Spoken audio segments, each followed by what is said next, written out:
But earmuff, you stay on hard.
Okay, welcome to the live edition of the BCSN SportsWrap.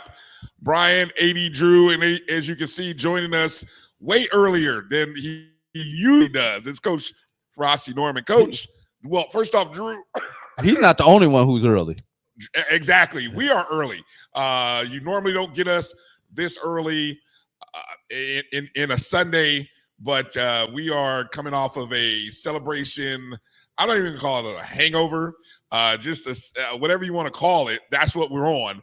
And so we're probably still up and, just living the life as Rattlers, as alums, enjoying what we saw yesterday afternoon in the Celebration Bowl.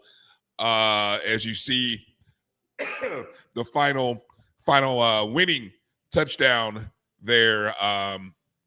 So yeah, we're on a little bit early. Hopefully we'll be able to get out a lot earlier than we normally do. No 3-hour show tonight. Promise you. Brother got to get. Brother got to get on the road. Promise you. All right. Bryan, did we tell him where we at? We're at the BCSN studios. Yes, we're. It's very simple right now. Soon to be expanded, and there'll be other stuff. You'll see graphics and background stuff in the back, but right now it's a start. It's a great start. So shout out to CEO, producer right now, Roy Evans, finding some partners to partner with. I don't know if we're gonna can I disclose where we are at the moment? Okay, I know I'm gonna mess up the mall. We're at the name of the store, or the name of the venue is called Privy. At the Stone Crest Mall, which is right on the edge of DeKalb County. Suburban Atlanta. Yeah, right on the edge of DeKalb County. So Privy,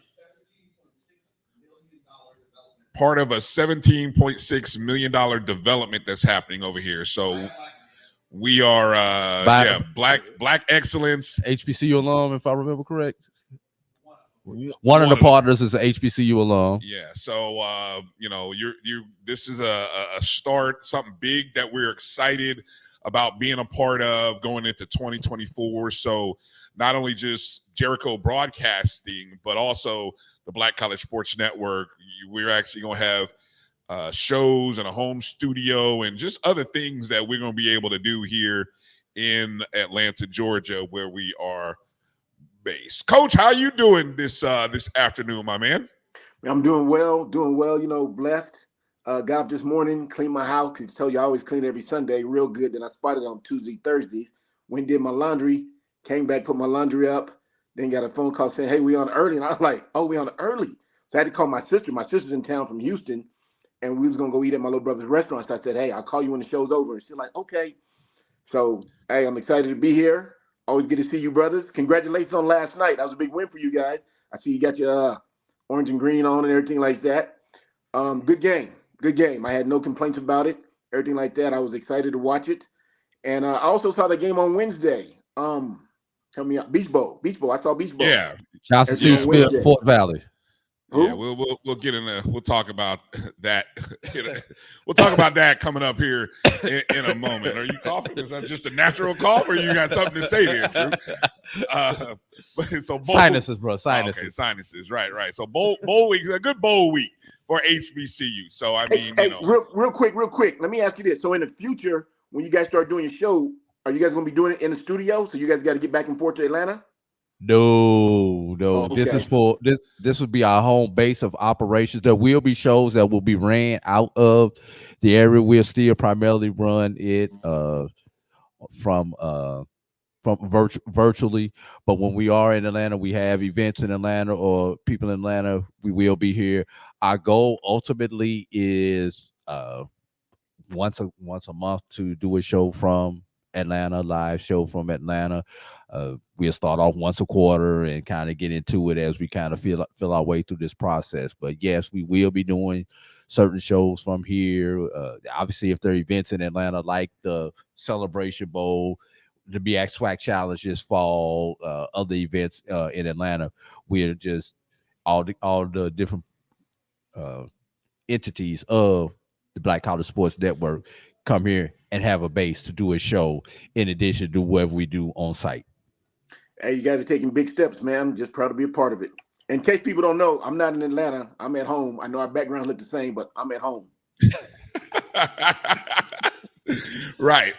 All right. So give a shout out to a few people I've seen already jumped in. Shout out Mary 305. Appreciate Mary, what's you. up, girl?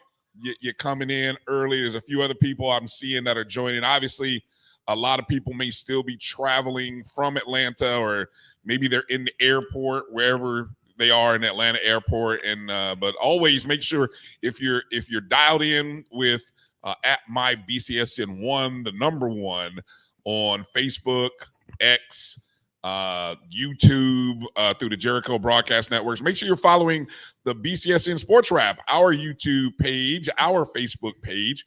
And that way, whenever we do go live, if we give you a good notification and enough time, you'll know it. But also make sure you check that bell. So that way you'll always get the notification and you'll jump in and you'll see that, oh, hey, guys are going live. So we appreciate you. I see Demetra jumped in. What's up, hello Demetra? to you too. And I know Instagram is now, there's opportunities for us to stream our show on Instagram. So I don't know when we're going to try that. We may try that later this week. Who knows? We may try that in the middle of the week. I know we got a couple shows coming on later on during the week, and we'll kind of go through that. Speaking of shows, Brian, we've done a conglomerate of shows this week live from Atlanta, beginning I believe Wednesday inside the HBCU Sports Lab, Wednesday and Thursday from Atlanta, then the ONG Strike Zone along with inside the HBCU Sports Lab live from Radio Row.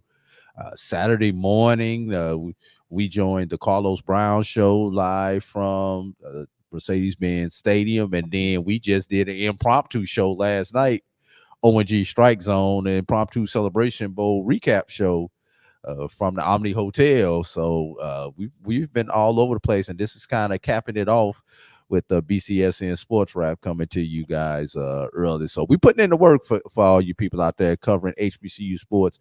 Sometimes we've been in places where there's been no other entity who covers Black sports has been this week to bring you action behind the scenes. Yeah, and thank you to everybody who has tuned in, who has watched us live, whether you watched us in post podcast, watch the replay. Those of you who retweeted and shared the show wherever you're at, we appreciate you. Greatly appreciated you supporting us, all of our various shows and entities in all of its forms. So it's very much appreciated. You are the backbone for what we're doing, and please, continue to support in whatever way you're able to, whether it be, even if it's a cup of coffee, it's always appreciated. A share, retweet, watching the show, whether it be on the website, mybcsn.net/watch. It could be on Instagram, wherever you are watching. Just thank you.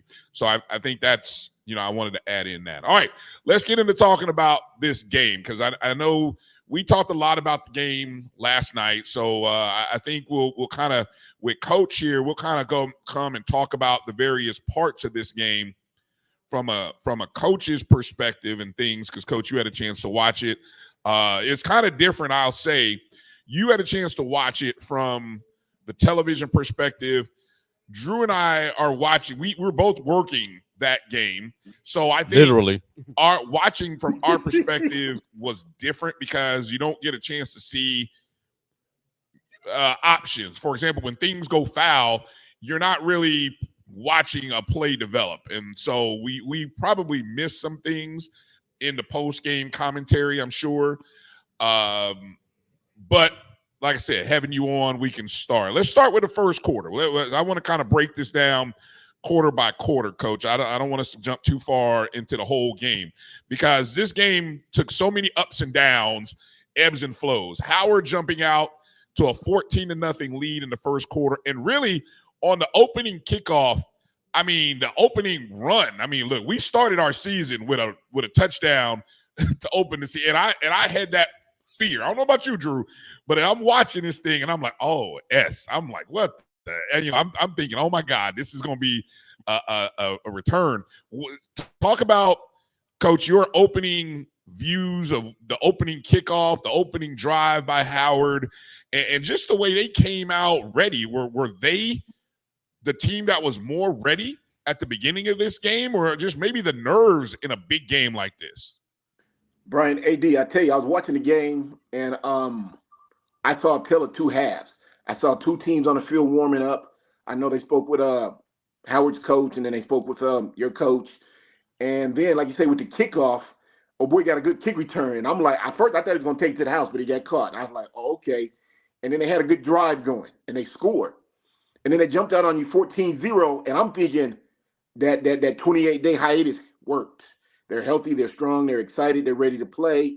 And I'm thinking, wow, okay, this could get, and I'm thinking, I'm just going to tell you the truth, hope you guys don't get your feelings hurt, but I said, if they hit you guys one more time early, I think that you guys would probably shut down and be like, wow, because I don't think you guys have ever been down by 21 points. I've seen like 3 games of FAMU. And I'm thinking, if they get down 21 points early, this is going to be ugly. Never I think we've been down 14. 14 is the most. 14 is the most. Texas Southern and USF. I'm thinking to myself, if they hit you, because they were hot. I mean, they boom, they were hot. That quarterback in the beginning, that quarterback looked good. Little James, Edrin's son, he looked good. The O-line looked good. They got 2 NFL prospects on that line. They got a big line. I don't know. I think I told A.D. during the week, I said I went back and did my homework. Their line is just as big as South Carolina State. I think South Carolina State got the biggest line in HBCU football. Them boys that Howard got, they some biggins. I mean, they sit right up there with South Carolina State. And hey, Coach, let me cut in there. I actually, in the corridor underneath the stadium, happened to walk past a couple of them linemen, and bruh, you're right. Them jokers are humongous. Yes. I know the one I walked past had to be at least 6'8", 3 and some change, bro. And you know, I as a basketball coach, I know 6'8" when I see 6'8". Yeah. So I got you. Yeah, they got a big line. So they start off real good, running the ball. The quarterback was poised, and like I said, there was 14-0 real quickly. And like I said, I'm thinking if they hit these brothers one more time, 21-0, fam's gonna stay down. Let me add. Go ahead, Bryan. No, I was going to say, you meant being 14-0. It's not just 14-0. They were up 14-0 in the first 5 minutes of the game. And that's what I'm saying. I'm saying if they hit you guys one more time, because they came out hot. I mean, they came out like hot. I'm like, wow, okay. That's why I said that 28 days did them good, because, we said 30 wasn't quite 30. It was 28 days. I said them 28 days did them brothers well. You could tell they sharp. And remember, we talked about this last week, A.D. We talked about offense, defense, special teams. Made sure they worked special teams. And you could tell they worked special teams because that first kick return, I mean, the blocking was right. Oh, boy, if he had with a little more extra gear, he probably would have gone. But Fam's got plenty of speed, so they caught him. They jumped out on 14-0, and I'm thinking, wow. And then finally, you guys, the first 2 quarters, you guys weren't really playing very well. Number 23, you weren't opening holes for him. You guys got a good line. You weren't opening holes for him. Musa made some mistakes early. And I remember someone in the week telling me, they says, this kid Musa, he'll get if he starts losing, he'll get frustrated and he'll start, throwing interception. I'm thinking, I ain't seen the brother get frustrated year long. He played pretty well in South Carolina. Right. I don't know who said that. Yeah. And so I'm thinking, wow. But then I saw him get frustrated, and I saw him throw a pick. And the one thing I saw that stuck out to me that I would say was good job, coach, was as Moose was walking back to the sideline, Coach Simmons walked out there. He didn't yell and scream at him. He didn't grab him by the face, man. You can see he was talking to him and probably just saying, hey, man, what's going on? It's early. Calm down. We need you. And then Musa came back out there. They tried to run the ball with number 23. No success. Got blitzed, got sacked. But Musa came to the sideline, and you could tell he was walking down the sideline. He was upset, as a quarterback would be. He was getting on his boys. So Howard had the advantage early. Coach Simmons walked over there. He talked to Musa. He talked to the line. I watched him talk to Musa, talk to the line. They came out there. Then they start to settle down a little bit. I'm trying to figure. Still 14. Let me jump in for a second because I wanna mention, you these FAMU drives, right? And I'm looking here, going back through the drive chart here. FAMU's first drive, you end up with a fumble on third down. That's right. Right. That gives Howard the ball back on the FAMU 37-yard line, right? Then you have the second drive down 14-0, and this was, I thought, one of the early. Now, again, we talked about this last night. I don't think officiating. There were moments where officiating, where I think a lot of people saw the officiating and questioned it, and probably more so from the FAMU side questioned it. But that drive that stalled at the 5-yard line, right? Howard had just gone up 14-0. FAMU got it on their own 44, drove 6 plays, got all the way down to the Howard 5. And what should have been a Musa first down, they spotted it short. Yes. I don't know. Yes. And it never went to a review, which that amazed me, first off, being where we were, Drew. But it was a turnover on downs, correct? Yes, so, sir. Then fortunately the FAMU defense showed up, shut Howard down on that drive. FAMU gets their first score to cut the deficit in half. And then on the next offensive drive was the safety, which, FAMU started on their 16, went backwards. Yeah. I'll tell you what, honestly, it's very good that Musa didn't lose that ball, because the way he held that ball, if his hand wasn't big enough and strong enough, that ball could have easily have come out of his hand. True. And that would have resulted in probably a touchdown, could it have not?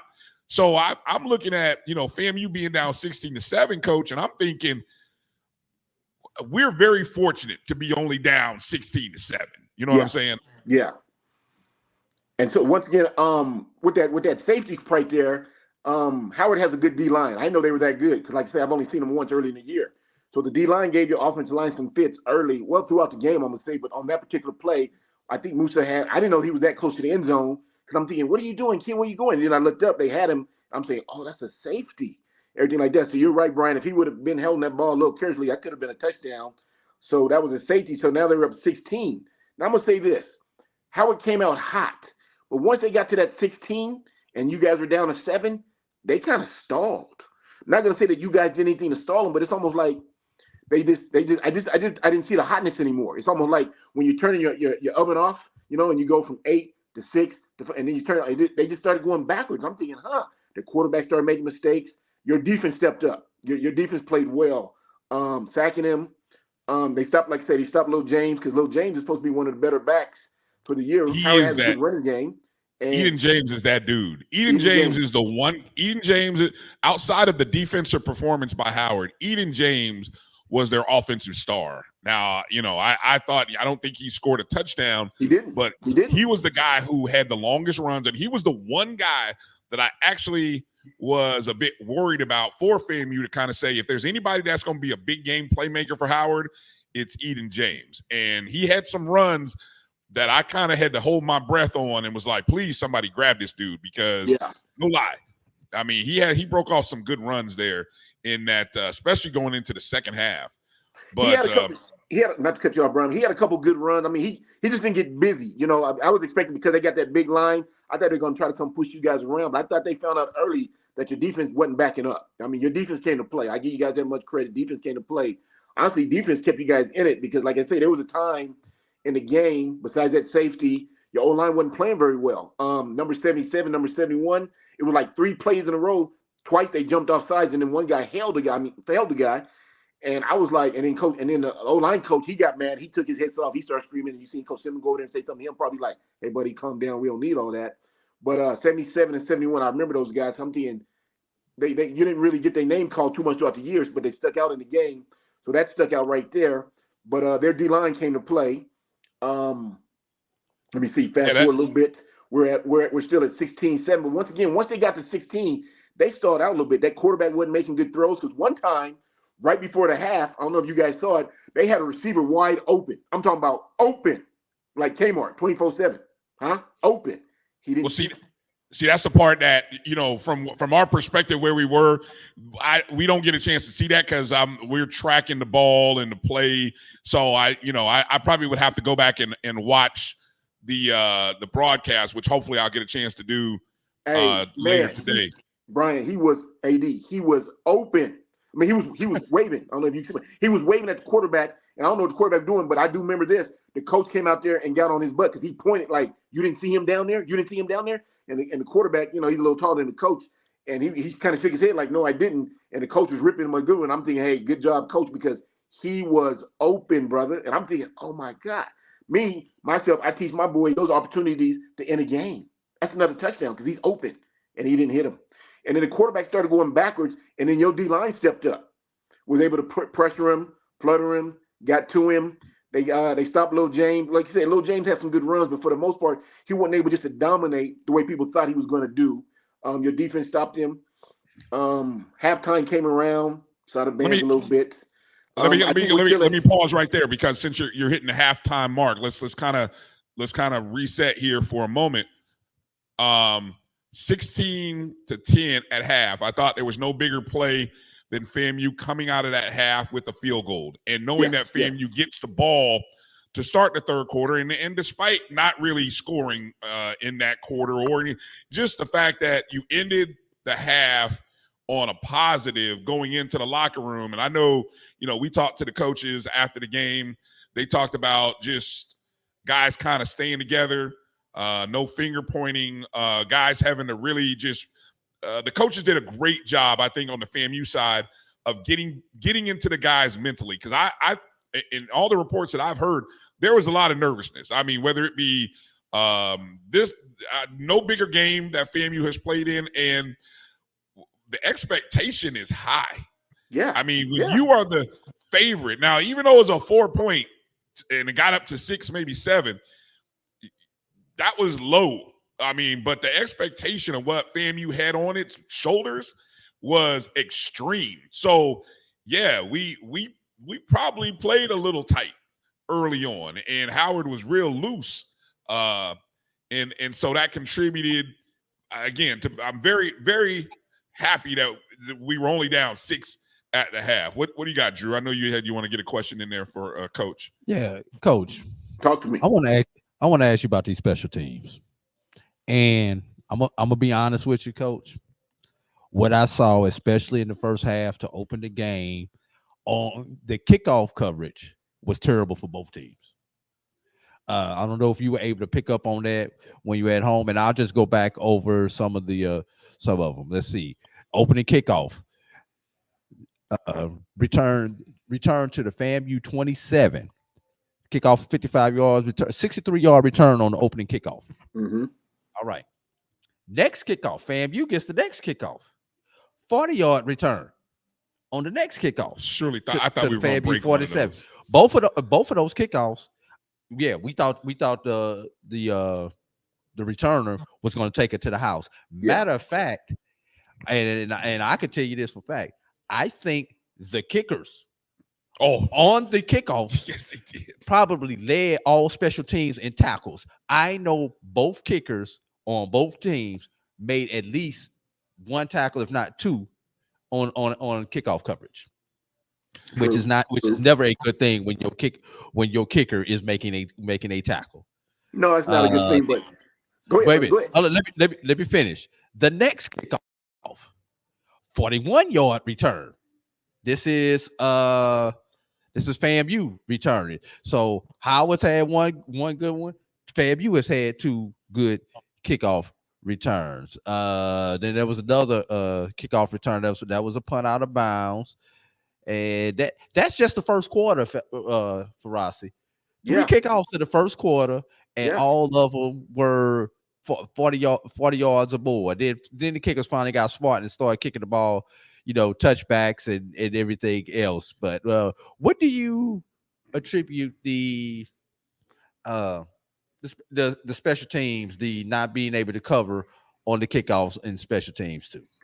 Not going live in practice. You could tell they worked on them because everyone didn't. Everyone stayed in their lane. Everyone sprinted down. The kicker kicked the ball. The returners was able to see. So you could tell they practiced it, but they weren't able to go live. And I think that's what it was. Because when you're not able to go live, it gives that return an opportunity. Because when you're coming down, you're not used to coming down sprint because you ain't hit nobody. And FAMU's 2 weeks and the other team in 28 days. So you're not used to going live. You used to hit nobody. So I think that gives a tribute to the return. Now, later in the game, I remember you guys had 2 good returns. And I remember Jay Walker says, if we keep kicking it to this kid, I don't know who it was, Bailey, whatever his name was, the star receiver, the returner. He said, we keep kicking him, he's going to take one back. He's that good. And that's when they started kicking short or to somebody else. And I'm thinking, okay, the kicker must have hurt him because I'm thinking the same thing. I'm thinking, you're not going to give his brother too many chances to go past the 40 and he not taking the distance. But after that, they stopped kicking it to him. So that was smart on them. But I would say, AD, that would tribute to, you could tell, like I said, we talked about special teams last week, working on special teams. You can tell they worked on them, but you can tell they probably didn't do a lot of hitting, which is smart because you're not trying to get nobody hurt. But then again, it comes down to what you're getting. Luckily, neither team took one back to the house, but that was just too close for comfort. And that right there tightens your neck collar like, and as a special teams coordinator, whoever he was on both sides, you got to tell the kicker, okay, we got to do something different, brother, because sooner or later we're going to get one hit on us. And that's a big blow to it. That's a big blow in the game. So I was glad to see that they stopped kicking to your one kid because I figured sooner or later he's going to take one. That kid is talented and he's got speed. And you guys stopped kicking it to the one kid who took it, the first guy back, started kicking it somewhere else. Then they kicked a couple short ones. Punt return wise, it was a couple good punt returns. And once again, that goes tribute to not tackling. You can tell didn't nobody do no tackling on special teams, which is smart on the coach's back because you're not trying to get nobody hurt. It's too late in the season. But then again, you at least want to get some wrap-ups. You at least want to get some wrap-ups. You don't want to go to the ground, but you can get some wrap-ups. Sometimes, coaching, we call it mirror, where you just run by a guy. I'm running by you and I'm just looking at you, but I'm not actually wrapping you up or touching you. And I think that what came into effect on the special teams there. So I would say I knew at the halftime they showed special teams was like, man, there was some good yardage, like 176 to 155. Bro. I mean, you guys got the stats in front of you, but it was some good yardage special teams wise. And I was like, whoa. Okay, you could tell. I mean, they added up. It was some good yardage on both sides, special teams wise. Yeah, the first kickoff gave Howard a short field when they scored the first touchdown, and then of course the turnover gave them the short field for the second touchdown. There are 2 other big kickoffs, and these occurred in the fourth quarter. One was by Terrell Jennings. He only it was a 28-yard return to the FAMU 34, but once again, he was one player from taking it to the house.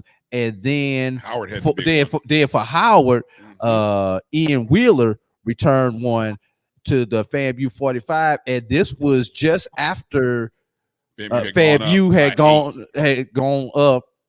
Was this after the pick six? No, this was FAMU had gone up. 8. This was after the second touchdown, right? Touchdown when they went for 2. When they went for 2, it didn't get to 2, I believe. Right. So it was after 2 consecutive touchdowns, right. Drives, and the crowd was lathered up. I mean, that was the point where, look, I think folks were ready to celebrate. I think folks had already started pulling out bottles of champagne, and they were about ready to start popping bottles. And then all of a sudden, put that plug back in there. Yeah, that return happened. It was like, oh, smack. Let me put this. I remember that for a second. Because we got a game. All of a sudden the game went drunk, and all of a sudden we had lead changes, and I didn't see that happening. Yeah, that was probably the surprise of the game. Quick shout out to Executive Director John Grant of the Cricket Celebration Bowl, who popped in and gave us a shout out. What's up, John? Thank you. Okay, our producer threw up some future matchups. There we go. Great timing. As you can see, some of the future matchups. One already happened. Let's not take that graphic down. Take that graphic down. Thank you. Take the graphic down. Producer. Take the graphic it's down. Not the look. It's the anyway, graphic. Gotta love our producer. Look, I want to give a shout out again. I'll finish my. See that we lose producers on this. Look, Coach, we are we lose We about producers to on run this a, show. we about to run a producer away. Look, we produce this show almost every week, and so we get someone else in the mix. And I appreciate Roy producing the show. He do it differently than us, and we've been doing this for how long, Drew? About a year. Seven years. A lot of it has been by ourselves, and so anyway, okay. We do this show by ourselves. Wait, let's get back to what we were talking about before we. I won't finish. Shout out to John the producer Grant. done left the room, Drew. We done drove the producer out the room. And see that's why I got the control right here on this. Y'all see this iPad right here? I got the control on it too. I bet. Look, anyway. Hey, we still drunk on fun, y'all. We still drunk on fun. Hey, you deserve to. That was a good game. Shout out John Grant. Thank you. Great job. Another great job. Not only that, Band of the Year contest was great. I did make it to that. Also, the two bands that I predicted were going to win wound up winning, and they put on game changer, good performances. They had good shows, but I tell you, jumping off subject, Band of the Year, they actually did a fifth quarter after the Band of the Year contest. Really? Yes, that took me by surprise because after all four bands had did their performance. Yeah. And so how'd that go? And then they did a little close up with speech and everything. And I'm starting to pack up my stuff in the media area. And then A&T started it off, if I remember correctly. Okay. Right. And then they went in the same. No, it wasn't A&T.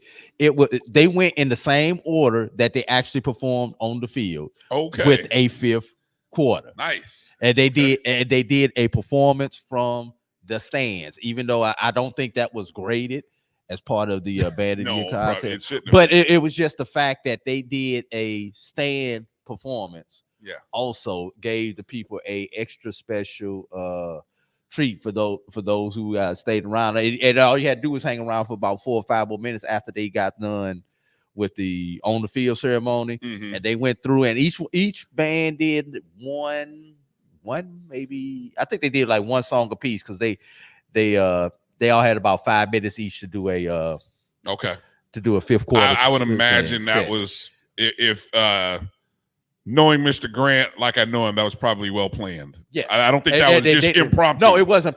I know it wasn't impromptu. Okay, but it was not announced. Right. Well, good. You don't need to, make it seem like it's a surprise and everybody's like, "Ooh," but I thought that was a good. I thought that was a good touch. That's the genius of John Grant and that put all this together. So, congrats to the Celebration Bowl 8 and Band of the Year 1.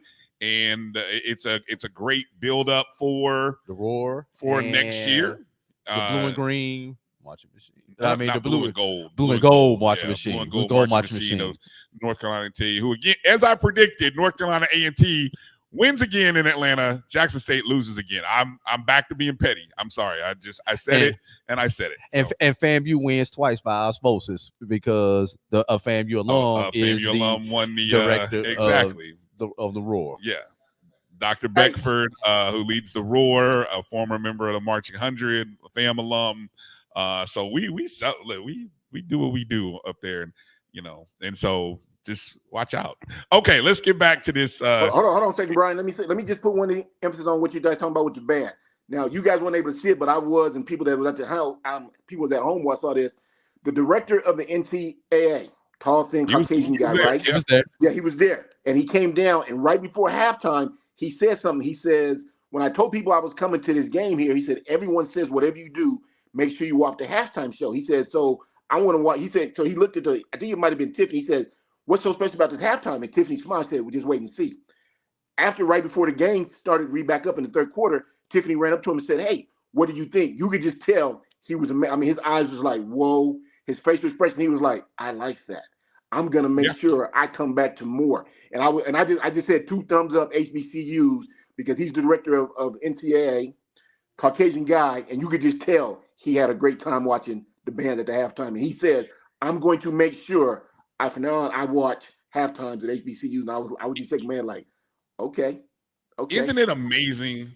Last year you had Roger Goodell on the sideline experiencing, that game last year, which was an amazing game, goes to overtime. South Carolina State defeating Jackson State. This year you have the director of the NCAA there, and the vice president. Well, she knows about the culture. She knows, and but but that's not. Hey, anyway, did you guys get a chance to meet her? Did you guys get a chance to meet her? No. Who? No. Okay. No. I was just wondering if you guys got a chance to meet her. Because they showed a segment where they had like we people not that around high her. on the total pole. First off, we're not even close to even being one day we'll be able to maybe be close enough to see her walk by. That's I'm sure they wouldn't let us even be in the same space or the hallway that she might be walking down. So who knows? But just the fact that you've got these people who are getting a chance to kind of witness and see this culture that we all know so well is powerful. Yes. Hopefully it helps generate. Hopefully it's a sign to more advertisers and more dollars and more people that they can spend more with HBCU so that we can do more with more. And that's huge, and I'm sure, you got to imagine the NCAA directors coming saying, here's a bowl game in the FCS, but don't we have the FCS playoffs? And I'm sure he probably goes in with the thought wondering, how come these schools aren't in our playoffs? We have a playoff. And then he sees what he saw, and I'm sure he had to be thinking, oh, I get it. I understand now. He can't say it. He can't say it publicly, but I bet you anything, he's probably telling Dr. McClellan, I understand why you guys are not in the playoffs. Right. I get it. And here's the thing, Brian. The Celebration Bowl, despite all its success and everything and all the events that are going around it, it's doesn't have that one thing that you get on campus, and that's the tailgating. Right. So although he experienced a lot of it, once you add that tailgating in with the RVs and the barbecue grills and everything else with it, man, you can sell somebody on that. Yeah. And I've got a question for everybody who, if you happen to be at the game yesterday, was there any difference in entering the stadium because of the extra security with Vice President Harris being there? Because we got there early, long before she would have come, and we were already inside the stadium when she arrived. But I was wondering, because I heard some people mention things about traffic, and which is with this Atlanta, so that don't mean nothing to me when you talk about traffic. Mm-hmm. But I was just curious if anybody who was there, who's on this podcast, had any experiences that they would like to share. Put those in there. Put those in the chat room if you're watching if you're on Facebook and on YouTube, and let us know. Okay, getting into the well, I don't think you can't. If you're watching on Twitter, you can hit us up. Our handles, usually there's a scroll. If producer finds the banner and runs the scroll, it's got our Twitter handles on it. You can always hit us up on Twitter. You can find me and Drew, or you could tweet the show at my BCSN1, the number one. Let's go into the second half. Okay, second half, 0-0 score. Third quarter, surprised the heck out of me, Coach. No points. If you had bet props, and this is one of the things we're going to do next year. Remember the year we did props at the Celebration Bowl, Drew? You remember that year? I think it was an A&T Alcorn game, right? Yes, no, maybe? No, just say no. I mean, A&T Alcorn, there was like 3 of them. So which one we talking about? Which one? All right. So anyway, but if you would have put props on, will there be a safety? Normally, like in the Super Bowl props are real big. So will there be a safety? That would have probably been big. You might have could have got like 2 or 3 to 1 on would there be on the yes. Yeah. You could have got plus money on the yes. First safety in history. Exactly. You would have cashed. Will there be a scoreless quarter by both teams? That prop usually pays in the plus. we had that too. We had a scoreless quarter. What else did we have? We had the largest comeback in Celebration Bowl history. With FAMU trailing by 14 on its coming back to victory. That was the largest comeback in the first Celebration safety Bowl. Was the first safety. First safety as well in the history. Celebration Bowl history. Would a team score defensive touchdown would have got you some props. Cha-ching. So you had all these things that went on in this ball game, right? I mean, so I don't know, when you go back and look at last year's game versus this year, and this has been a heck of a 2 years of outstanding games. And then, of course, I think you had 3 years ago was the State, Jackson State. Well, no, let me go back then. Before COVID was the explosion game, the offensive explosion game. Was that 18 or 19 though? I don't remember. But the one when they scored 100 points between the two. That was after.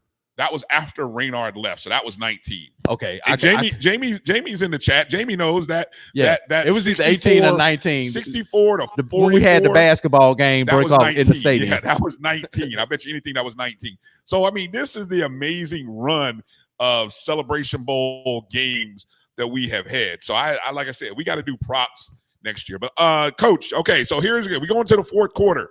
The score is still 16-10. Looking at the fourth quarter, so going into the drive chart here, we go into the fourth quarter. Howard has the ball. They end up going 3 and out, punting. Actually, it's just Howard's second drive of the half. They had a 12-play. Now get this. Howard in the third quarter had a 12-play, 19-yard drive that essentially took up nearly 7 minutes of game time, right? I mean, this is on the heels, of FAMU punting in the third quarter, and then FAMU going into the scored early in the fourth quarter after a 12-play, 83-yard drive. And that one started in the third quarter, carried into the fourth quarter, and that took up an additional 7 minutes 7:38 of game clock. Right. So Howard punts. FAMU gets their second touchdown in 3 plays, 70 yards. That was a Kelvin Dean 53-yard touchdown. And FAMU has rocketed from being down 6 to up. What are we up now? Let me see. 3. Down 6 to up 8. Up 8. Up 8, yeah. All right. And those of us who, man, I tell you what, I was seeing it, Drew. I was seeing my bank account go up a little bit higher. Hey, Rossi, Coach, whoo, boy. And then all of a sudden, I about fainted on the next drive because, as you mentioned, that was the return. Howard gets the ball, goes 6 plays, 43 yards, and they kick a field goal, and then the pick 6. And I've got a question after we talk about this pick 6. So, from your perspective, when you saw the Howard pick 6, and we've talked about now in the fourth quarter, we've seen a touchdown, field goal, and another touchdown. We saw 17 points come up in less than half a quarter. Yeah. Talk about what you saw, Coach, on that interception by Howard and just that run up of the momentum going from Howard leading to FAMU leading to now Howard's back on top. I saw your defense step up. I saw your defensive line putting pressure on the quarterback. I saw him get frustrated a little bit. He wasn't playing very well in the second half. I still don't know why the coach didn't exchange him. Maybe because I don't know he's a senior, maybe because he's a superstar. But me myself, you're talking about Howard's quarterback? Yes, sir. Yes, sir. Oh no, they were ride or die with Quentin Williams. There was no changing. He's a senior, 5th-year guy. There's no rider. They were riding and he wasn't playing very well. Like I say, he wasn't. He messed up. He threw that pick a couple times. Besides the first half, there was a receiver downfield wide open. He had a running back in a flat. And I remember Jay Walker saying, if he just see that running back over there, what's this kid thinking? And I'm thinking, I don't know what. And I'm just talking like I'm sitting here watching TV. I'm thinking, I don't know what he's looking, but he ain't scanning the field or nothing like that. He wasn't. I don't know if he was upset, maybe because he got sacked once or twice. Excuse me, fella, or something like that. But he just wasn't playing very well. and the coach wasn't getting his attention like I would do, or like Coach Simmons did with Musa early in the game. And then you start to see a change. And I think the change was because your defense was revving up and they were 3-and-out, causing, cause that fumble, cause that pick. And your defense started to, I think your team started to generate off your defense, which is what they should do. Got a good defense. That quarterback, once again, I'm thinking, and I seen it somewhere later down the show where someone felt like me, like how, and I know what you just said, Brian, but they're like, why didn't they change quarterback? Because he really hurt him. He is who he is. He's a player, but at this point in time in the game, brother, it's all on the line, and we're trying to win this thing. We're here, not supposed to be here, but we're here, and you're not playing very well. So I got to do something as a coach. I got to do something. But the coach didn't do anything. He just sat there nice and calm, like he was okay with it. And I was just thinking, are you trying to win? Because Coach, would you really hold on, Coach? You're telling me the guy who you have been riding with for the last 2 seasons, and here you are in this final game. You telling me that you would have thought about, even if it were a series, of making a quarterback change? Is that what you're telling me? First of all, let me say this. I play two quarterbacks no matter what. So if I get into that type of situation, my other quarterback's already up. So if I got Frosty and AD ready and Frosty not playing really well, I'm putting AD in the game. He's used to being in the game because he's used to getting practice reps. So that's me right there. But yes, Brian, at this type of magnitude, we're not even supposed to be here. We're 6-5.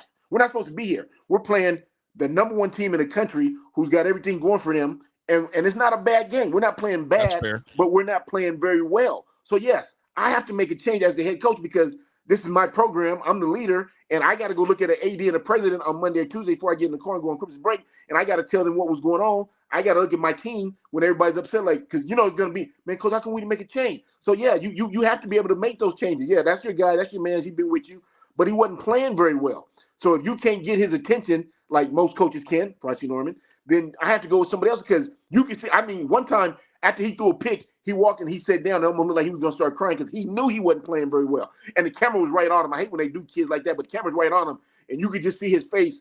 And he really wanted, he did everything he could to hold him back because he could tell, and we've all played. I don't know if you played basketball, football, whatever. You just know when you're not playing very well. And you know you're the reason why it's screwing up. And, like, we're going to lose this thing because of me. And you could see his face. He wanted to start shedding tears. He really did. And once again, I hate that camera was right on that brother. Because I'm thinking to myself, get out of his face. The kid's already feeling bad, and the camera just right on him. And he just put his head down like this, and you can see it. But as the coach, yes, man, we're at the big one. This is Celebration Bowl. This is why since January till now, this is why we've been practicing, running, lifting, jump roping, practicing, hitting, everything we've been doing. We beat North Carolina Central. We weren't supposed to, but we did.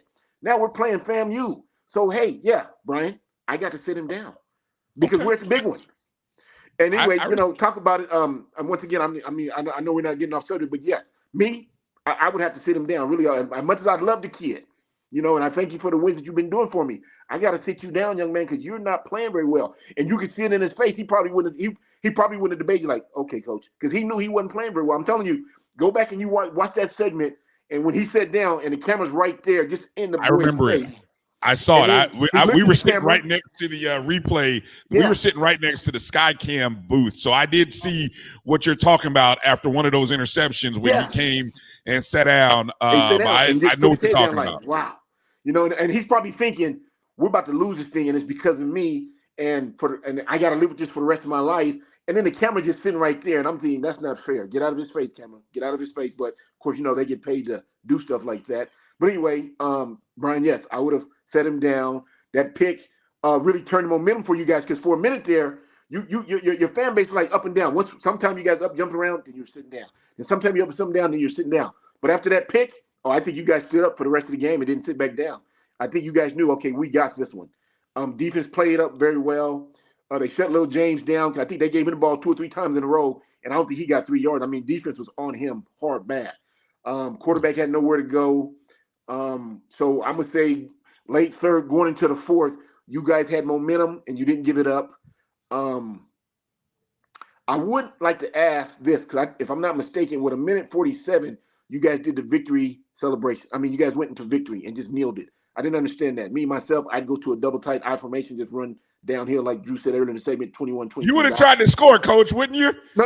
I would have tried to score, but I would have just tried to eat some more of the clock off because you guys just sat there for a minute 47. You guys are feeling confident. I'm thinking, Right now, we're at a 3-point game. What was the final score? 23-26? We had fam, you had to get 30. one at that point you're talking about because Howard had a drive right here. timeout. Yep. Fab, you had to get one first down Yeah. before they could go with the victory formation, which is what they did. They did. Except, was it Jennings on that run who Jennings, ran out of bounds? He went out of bounds, right? Yes. He Jennings ran, forgot, he went out like, of bounds. I need to stay in bounds because Yeah. he ran out of bounds on the first down run. Yeah. So the clock was stopped, i.e. giving Howard essentially another timeout because but there still wasn't enough. But there still wasn't enough to force enough. Yeah. So FAMU turnover. could kneel 3 times. Yeah. And they probably wouldn't have had to go 3 kneels. Just they 2. could have probably gone 2. Yes. And yeah, but right. Yeah, he took it all the way to the 5. I was so hoping he was going in the end zone. I could, again, I'm working, so I had to keep my nerves. But I'm just thinking, go ahead, Jenny, please dive for the end zone. Yeah. But any of us who had -4, -6, -7, we're all thinking, go score. And then it's like, oh, we'll take the knee. Yeah. But anyway, yeah. Real quickly, I want to say something real quickly.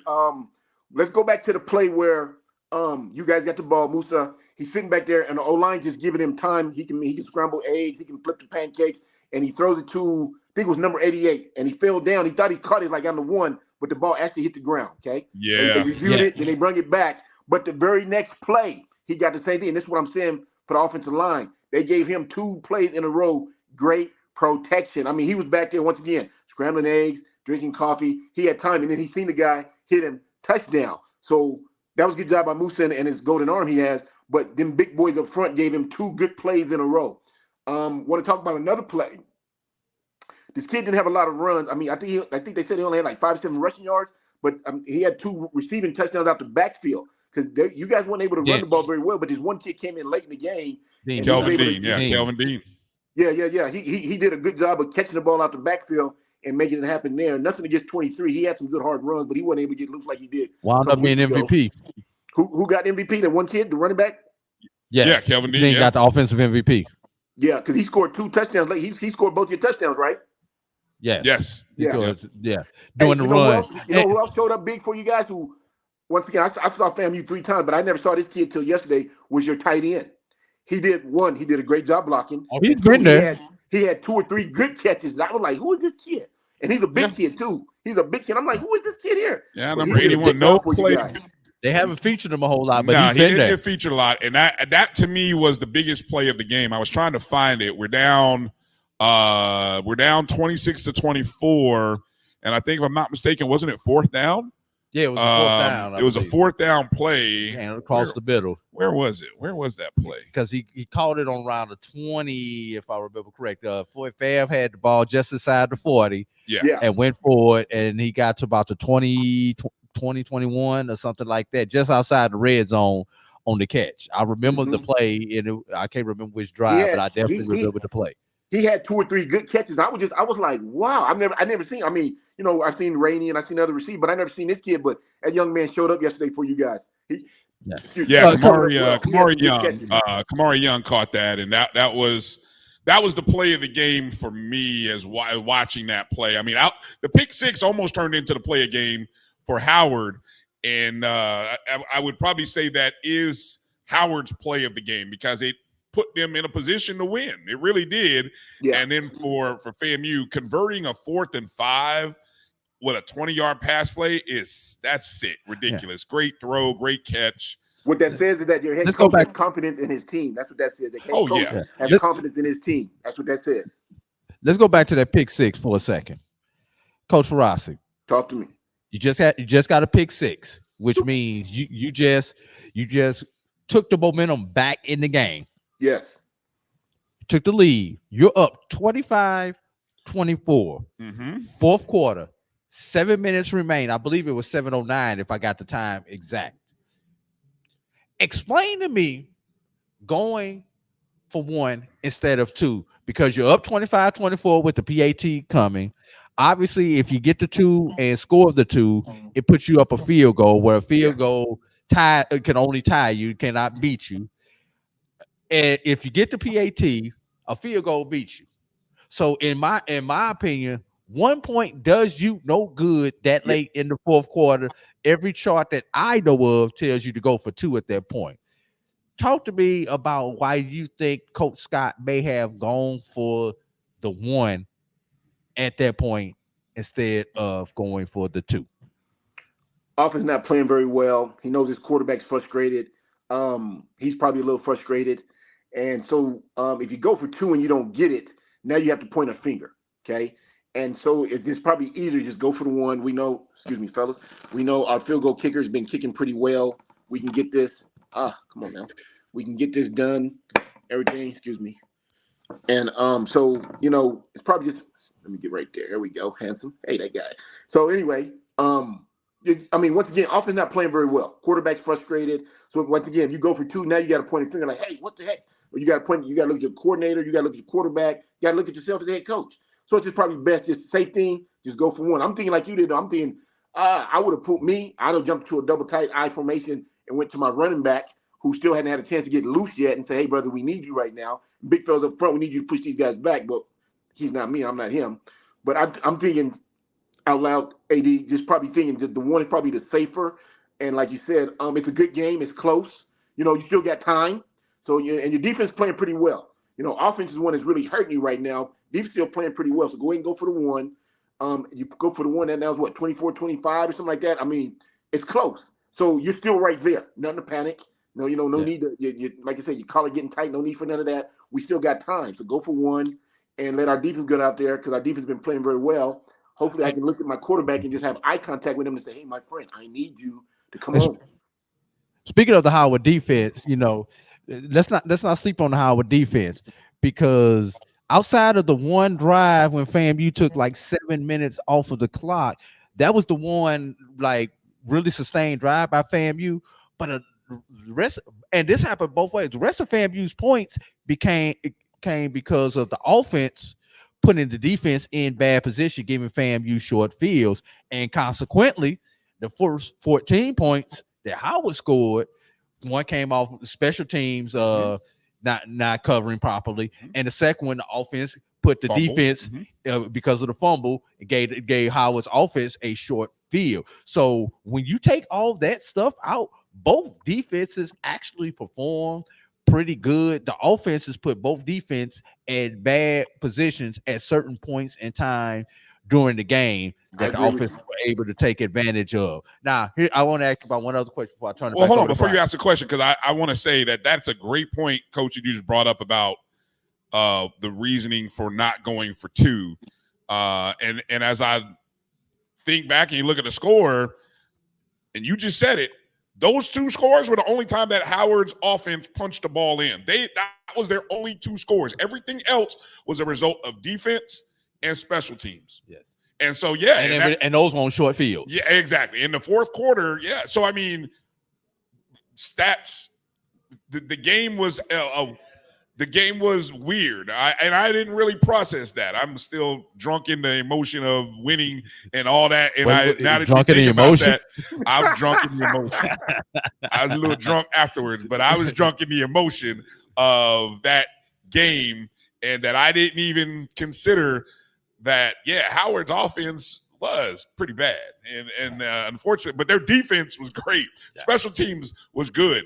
And it is what we kind of said. If Howard is going to win, it's going to be because defense and special teams doesn't do what they're supposed to do on offense and special teams.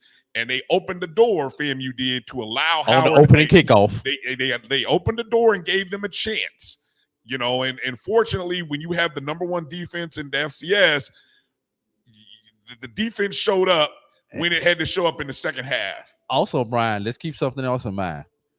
FAMU had 2 touchdowns come off the board via penalty. Oh, yes, indeed. One was a defensive score, one was an offensive score that came off via a penalty. But now, Coach, I do want to talk to you about one penalty in particular that a lot of people, including people who were up in the press area where I was at, did not understand the rule, know the rule. Live bullets flying. The muffed kickoff. Keyword in the fourth quarter. Keyword is being muffed. muffed. But first of all, establishing whether that was a muff or a fumble in live time. I think he touched the ball on about the 3 or 4 yard line. 3 yard line. The ball rolled back into the end zone, and he goes with his back to the field of play, puts his hand on the ball, one knee. Obviously, in college ball, once you have a knee on the ground, the ball is dead. So he downed the ball, which it technically was a touchback at that point in time. And who was it that hit him? My guy right here, number 13, Jalen Glaze. Jalen glazed him up. Jalen Glaze. Hey, glazed him up right there in the end zone. What did he? Ooh, and geez. Originally, they called targeting. They just changed it to a regular personal foul. But originally, it was called targeting. Just talk to me. I hope you remember the play that I'm talking about. Just talk to me about that play. What are you telling? Hold on. What are you telling kids? How should that? What are coaches coaching their kids to do on special teams in that situation? Because you really don't know whether that's a muff, a fumble, if that's a live ball, and then especially his back is to you. I'm gonna be honest with you. After looking at the replay, although for safety, I definitely understand the call, but in the moment of it, I don't know if he really could tell whether he was in possession of that ball when he hit him. Go ahead, Coach. On that particular moment, fellas, I was unable to see that play. I got a phone call. My mother had a stroke and went to the hospital. So my brother and sister was calling me, and I'm thinking that I got to get dressed and get out of here. But my sister's like, Mama said, you stay where you at. She's going to be fine. And I'm like, huh? So I missed that play right there. So I do apologize to you guys and the people in the chat room about that. She's okay. They called me this morning. They're going to let her go. Mom's old. She don't take very good care of herself, everything like that. But I talked to her this morning. She's like, I'm going to be okay for us. Are they going to let me out here tonight? I'm like, Mama, you need me to come up there? Because I just got through doing laundry. She's like, no, I'll call you when I get home. As soon as you get home, let me know, and I'll come over there. But I missed that play. But anyway, what we as coaches, what we're doing in that situation there is we're going after live balls because you just never know. It's better to be safe than sorry. So I heard you say targeting. I don't teach hitting the head. I tell my guys we don't hit in the heads. That's cowardly, but we go from the shoulder pads to the ankles. He's live. So if he got Coach, he hit him. When they went back and showed the replay, he hit his shoulder. It was his shoulder to the back of the player. Now live, I understand why they threw the flag if you would have seen that play live, because with his back to him, and then you saw the neck kind of snap because of the hit. I thought they was targeted, or they was going to say defensive player. I honestly thought that's what they were going to go with live. But thankfully, calmer heads prevailed in the ruling. Yes, it did deserve a 15-yard penalty, but which they only made a 10-yard. Which I was going to talk about that. I was going to talk about that, but it did deserve to be a 15-yard penalty. Did you ever get an answer on that? You know why that was only a 10? I still don't. Besides the fact that I think they just messed it because up. of the heat of the moment, they just screwed that up and spotted the ball, did the 15 from the 20 instead of the 25 because it was a kickoff, and they may have thought it was a punt. Okay, let me get this right. The guy had his back to him, and the guy hit him anyway? Hello? Go ahead, Coach. Okay, I said, let me get this right. So you saying the guy had his back to him, and the guy hit him anyway in the end zone? Yes. Yeah, he hit. I mean, it's one of those. If you didn't see it, you have to see it to understand. It's hard to explain. You had to have seen it. You would have had to have seen it. It was in the fourth quarter. You have to go back and actually look at it to understand what we're talking about. I remember missing that. I remember hearing the commentator talk about it, but I had to get up. I walked to the front room because my TV's in my room, so I had to walk to the front room with my brother because my brother and sister calling me at the same time. And I'm thinking, why are you guys calling me? And then when they told me what was going on, I was like, oh, okay, hold on, I'm on my way. Let me get my shoes on. And they're like, no. So, it's over. She's okay. But anyway, yeah, I didn't get to see that. I had to see that play, but you're not supposed to hit anybody with your back turned. I mean, I don't know any coach who teaches somebody that, and if so, they coach shouldn't be coaching because we're not here to hurt anyone. We're just here to play good football. All right. All right.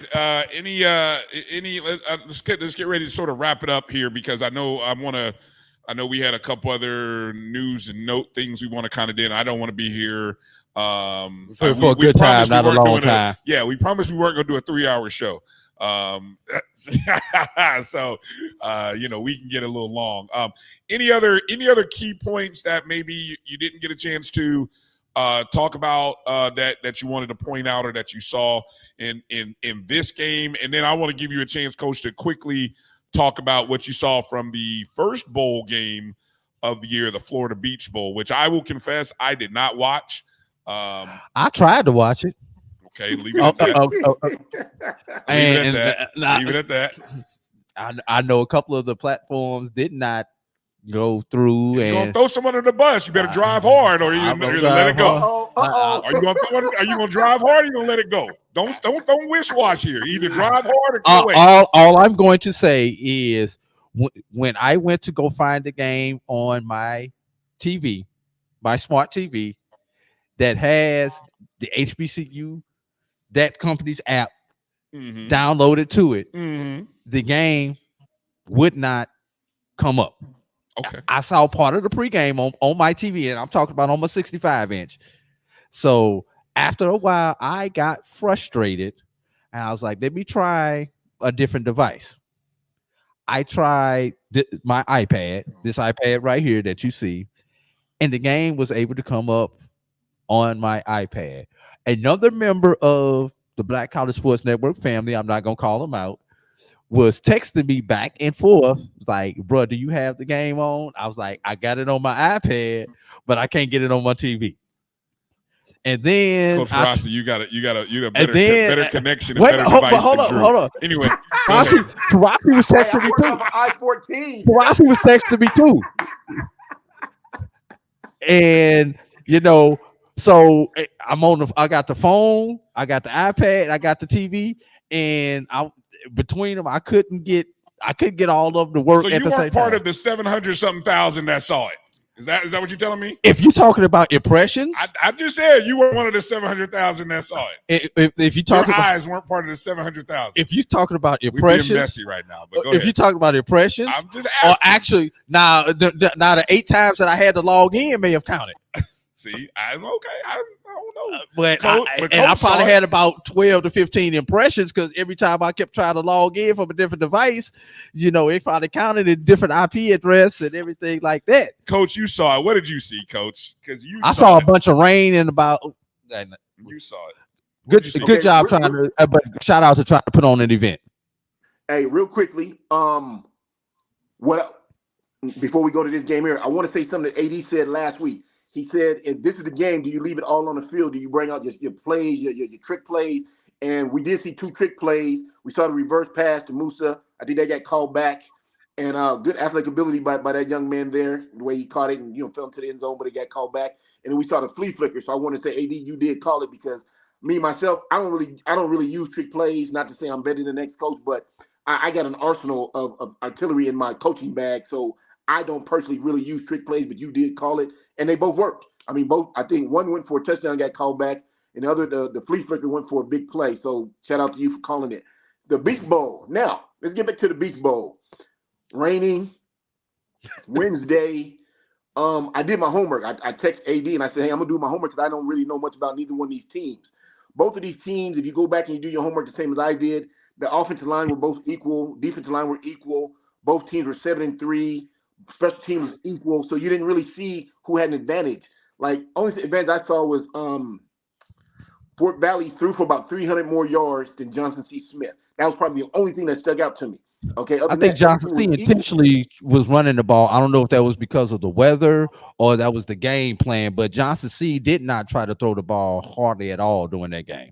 Yeah, well, that's what I'm saying. Johnson, like I said, the only disadvantage that I saw was Fort Valley had like 300 more yards passing. Other than that, everything stat-wise was same. I think one team scored 25 touchdowns, the other team scored 28 touchdowns. So they were equal. So I'm thinking this was gonna be a good game, and it was a good game. At times it got kind of boring though, probably because of the rain. And although I love to run the ball, you can just tell that's what they're gonna do. Now I want to say something real quickly. The 2 young brothers that play for Johnson C. Smith, Tim Newman and Jacob Newman, they're brothers. Their father is the head coach at Virginia Lynchburg. Okay. Now, this was kind of cool to me. I don't have any sons. I wish I did because I'd have done the same thing. The coach at Virginia Lynchburg, his name is Tim Newman. He raised both his boys to play running back. He played running back. He played at Johnson C. Smith. Both his boys played at Johnson C. Smith. The quarterback, when the coach was there, Tim was there, is now the head coach at Johnson C. Smith. So he was the quarterback for the dad, turn around, hand the ball to the dad back in the day, because the dad, they say he was pretty good. He was 3-time all-conference. And now he's the coach of that guy's sons, turn around, hand the ball to both his sons. Both his sons are very talented, so he did a good job of raising them right, coaching them. And they're a big part of that offense, because when you talk about Johnson C. Smith, even the commentator all game long, he kept saying the Newman boys. And I'm thinking the Newman boys. And then finally when he said Jacob and Tim, and then later in the game, that's when it hit me. I'm thinking, okay, those, and the commentator said too, he said, in case anybody don't know, their father's the coach at Virginia Lynchburg. And I'm saying, oh, somebody said, well, how come the boys don't play for their dad? And I'm thinking, well, if you go play for your dad and you're playing, people are saying the only why you're playing is because your dad's head coach. Them young brothers pretty talented. Fort Valley, on the other hand, they got some big boys. Now, they're not as big as South Carolina, Southerns, or Howards, but both sides of the ball had some, 285, 315 type kids, 6'2", 6'3s. Wasn't nobody just real huge, but they weren't small. Yeah, AD, they had to run the ball because of the rain. I saw one play, special teams wise, where the punter, it was in the end zone, and the holder snaps the ball right over the punter's head.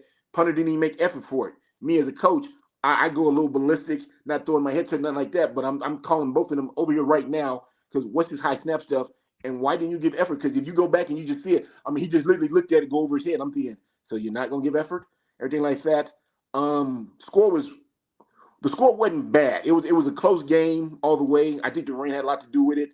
Neither team was able just to get busy, run the ball, because you tell that's what they wanted to do. Little Tim, Jacob scored in the third quarter for Johnson C. Smith. He had a little outside zone to the left, outside zone, and he stretched it outside and he broke it for about 10 yards. Other than that, they kicked a field goal. Other than that, they were kind of quiet. His brother Tim got most of the carries, but he didn't really was able to get down. Both teams played the run very well. Fort Valley's got a running back. I can't think of his name or number, but he was pretty much their workhorse. They're pretty much 80% of what they were trying to do. But Johnson C. Smith, held him in check. He had a couple good runs. He had a couple 8, 10, 12-yard runs. When I say a couple, maybe 2 or 3. Other than that, they kept him in handcuffs for the most of the game there. Was a good game, but like I say, at times you're just sitting there like, okay, I'm waiting for somebody to do something.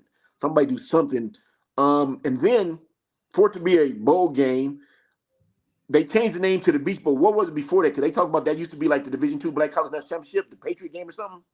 Anybody know? There used to be a Pioneer Bowl way back in the day. It's probably been dead about 10 years. Yeah. This is the inaugural Beach Bowl. But I think the Pioneer Bowl died out around 2012, 2000. That's what it was. I knew it started with a P. I said P, but it was a Pioneer Bowl. And they said this used to be the Division II Black College National Championship or something like that. And they re-bring it back as the Beach Bowl.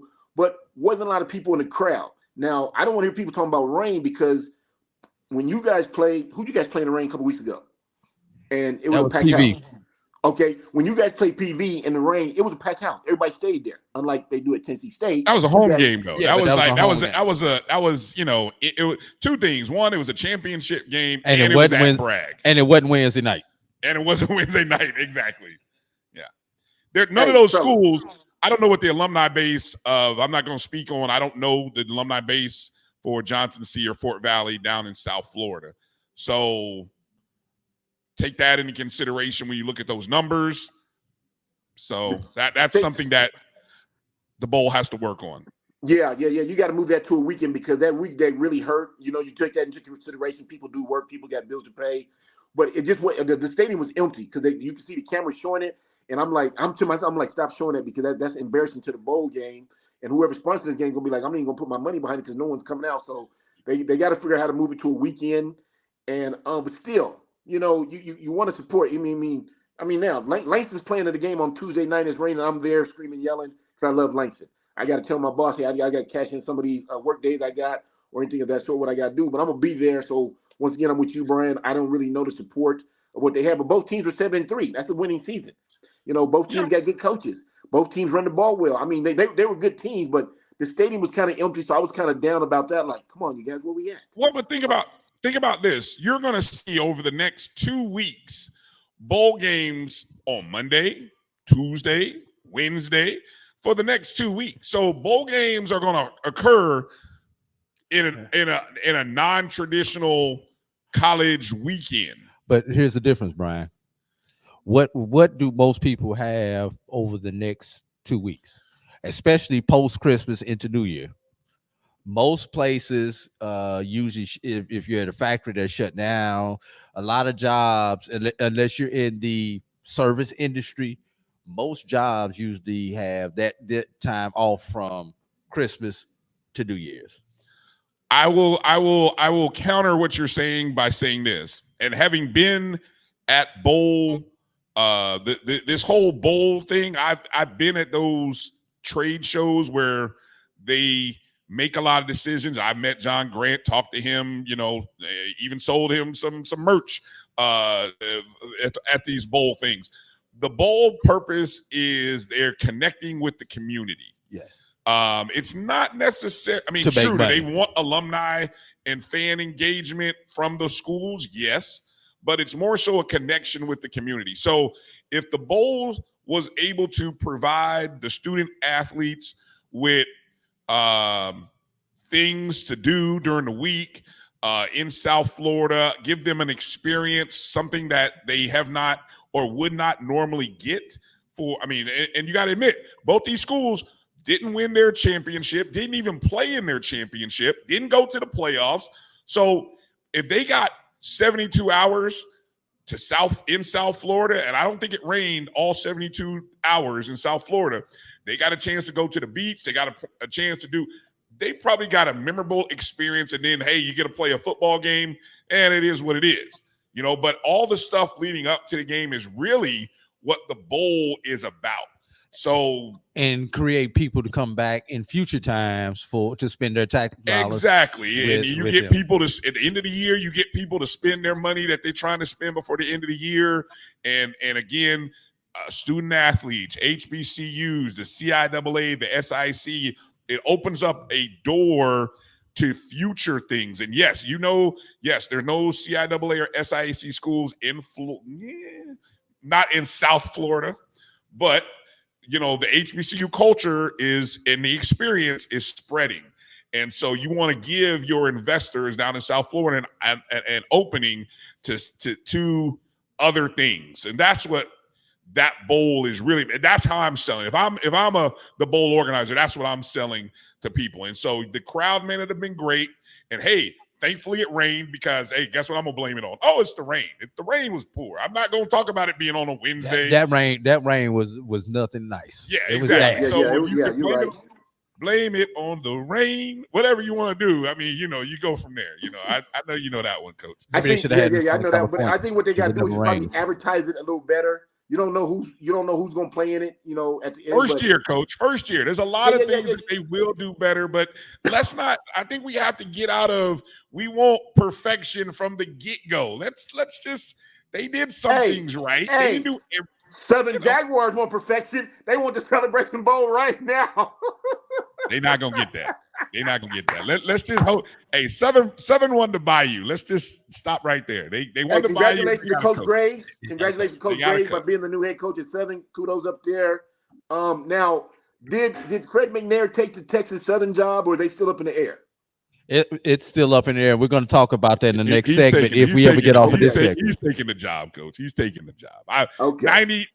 If I had $1 in my pocket, I lost a lot of money on that game last night, so I don't have $1 in my pocket. But if I had $1 in my pocket, I would tell you Fred McNair is going to Texas Southern. Hey, Brian, you may not have $1 in your pocket, but the guy next to you got a whole bunch, so dig in his pockets.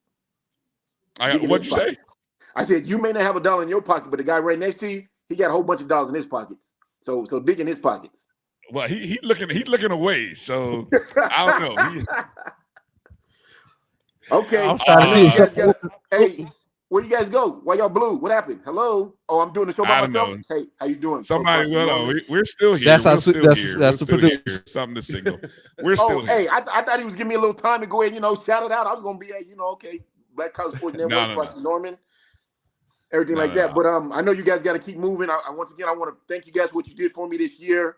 You helped me get a lot more famous than what I was coming back from Hawaii this way. Shout out to the 808, Allah Brothers. But I mean, I'm very well known now, more than I would. So Brian, that's up to you. AD, thank you for becoming a friend and calling me and keep telling me more about how this process worked, because at times I was getting frustrated, like what's going on. But now that the Celebration Bowl has come and gone, supposedly there's going to be some movement going on. Hopefully I'll get a phone call. I'll keep you guys updated with whatever's going on with me.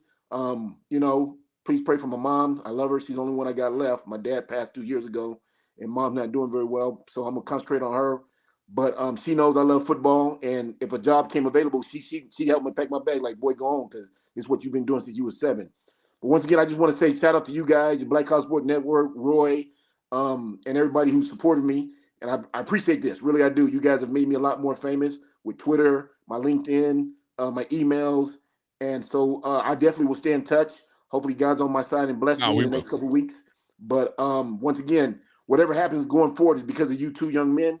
And I thank you guys. And that goes to what we say, how Black people support one another. Because once again, I was living in Hawaii with a dream of coaching again. And I contacted Bryan. He sent me his phone number. We talked. And hey, here we are today. So Bryan, thank you. And once again, AD, shout out, brother, because every time I call, you answer, and I appreciate that.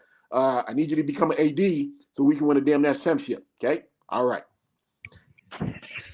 Appreciate you, my brother. Be safe now.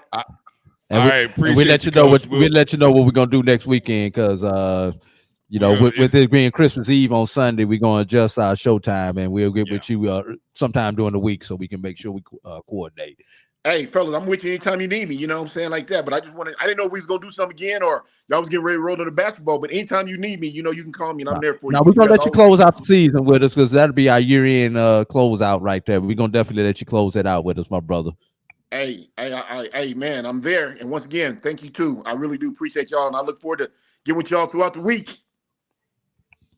Thank you, Coach. You really made a difference this year with our show. It's been a great addition to our Sunday show. Appreciate all your expertise, your advice, your opinions. It's been a pleasure. So I'm hopeful, praying that some coach, and I know there are a lot out there who are looking for some people. You're looking for a good man. There's none finer than Coach Ferrasi Norman, and he will be an asset to your program. Should you choose to bring him in. And if not, Coach Frost will be right here again next season. But we want Coach to be out there and get in working. So that way we that's what we want more than anything. So we'll be in touch, Coach. Happy holidays. Prayers to your mom. And be well, my brother. All right. Hey, you guys enjoy the rest of the show. Take care. I'll be in touch. All right. Thank you. Take care. All right. Coach Ferrasi Norman. All right. Break.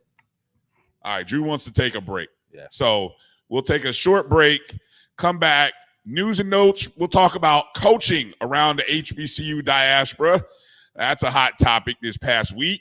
And then we'll talk about some basketball news and notes, because we got a lot of stuff happening in the basketball world. And so it's time to start getting caught up with what's going on in basketball. So if you've been behind on what's been going on with basketball, we'll go through a few of the highlights and the highs that have been going on of late. So you're watching the BCSN SportsWrap right here on the Black College Sports Network. We'll be back in just a moment. It's never too early to plant the seed, to share the tradition, and instill a sense of pride in your HBCU with your little ones. HBCU Pride and Joy Children's Boutique helps you share your school spirit with a wide selection of adorable kids apparel and accessories officially licensed from your favorite HBCU. Visit hbcupridejoy.com and follow us on all social media at HBCU Pride Joy on Facebook and Twitter. This is Brian Fulford. A.D. Drew and I are co-hosts of the BCSN SportsWrap. We talk about all things related to HBCU athletics. From the games, teams, coaches, and fan interest stories, we cover it all. You can find our shows on Facebook at BCSN SportsWrap, YouTube at MyJBN Online, and everywhere you listen to podcasts like Anchor, Spotify, Google, and Apple Podcasts. You can also find the show on the Jericho Broadcast Network's app. Make sure to download. We look forward to you joining the conversation and being a part of the show. I'm returning to Clinton Paris, and Tampa's my community. I grew up here, went to school here, and my wife and I make our home here. What makes Tampa special are its people. So when I represent someone injured in my community, it's personal. Call my office and speak to a real lawyer and not some referral service. I will fight the insurance companies to get the settlement that you deserve. At the law office of Clinton Paris, we take the pain out of being heard. Since 2002, Empowerment Resources, Inc., a nonprofit organization, has empowered more than 1,500 youth and adults in Duval and surrounding counties through its programs Journey into Womanhood, Girls Mentoring, Life Skills for Teens, and Parenting Education Coaching. To get involved with programs, volunteer, or donate, visit www.empowermentresourcesinc.org. Follow us on social media, facebook.com/empowerment.resources and instagram.com/empowermentJAX. Let's face it, shopping for insurance can be time-consuming. That's why when it comes to your auto, home, and life insurance needs, make things simple and trust the experts at Allstate. They will help you get the coverage that fits your needs while helping you bundle your life, home, and auto policies. Bundling saves you money, sure, but it also saves you time, so you can enjoy the things that matter most even more. Contact me, Tammy Haynes, your local agent, for a free personalized insurance quote. Allstate, are you in good hands? From novice to aficionado, find yourself here. High quality cigars plus personal customer service. Slow Burn is Waco's only mobile cigar lounge, featuring a meticulous, curated collection of premium cigars. Visit our website, www.slowburnwaco.com. That's www.slowburnwaco.com. Itchy, squirmy, scratchy, family not getting clean? Get Charmin Ultra Strong. Go get 'em! It just cleans better. With a diamond weave texture, your family can use less while still getting clean. Goodbye, itchy squirm. Hello, cream bottom. We all go. Why not enjoy the go with Charmin?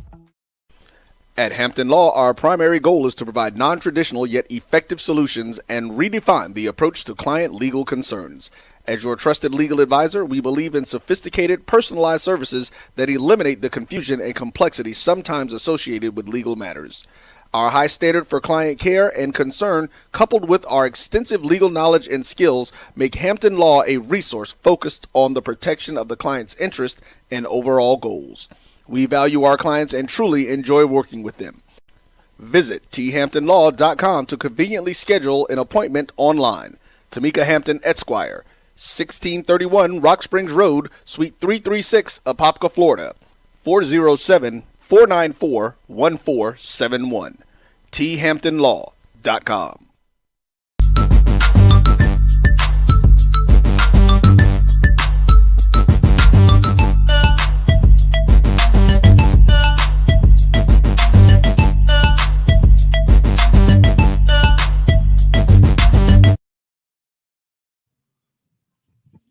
All right, welcome back to the BCSN SportsWrap. Bryan and A.D. here. Appreciate all of you guys for jumping in and joining us.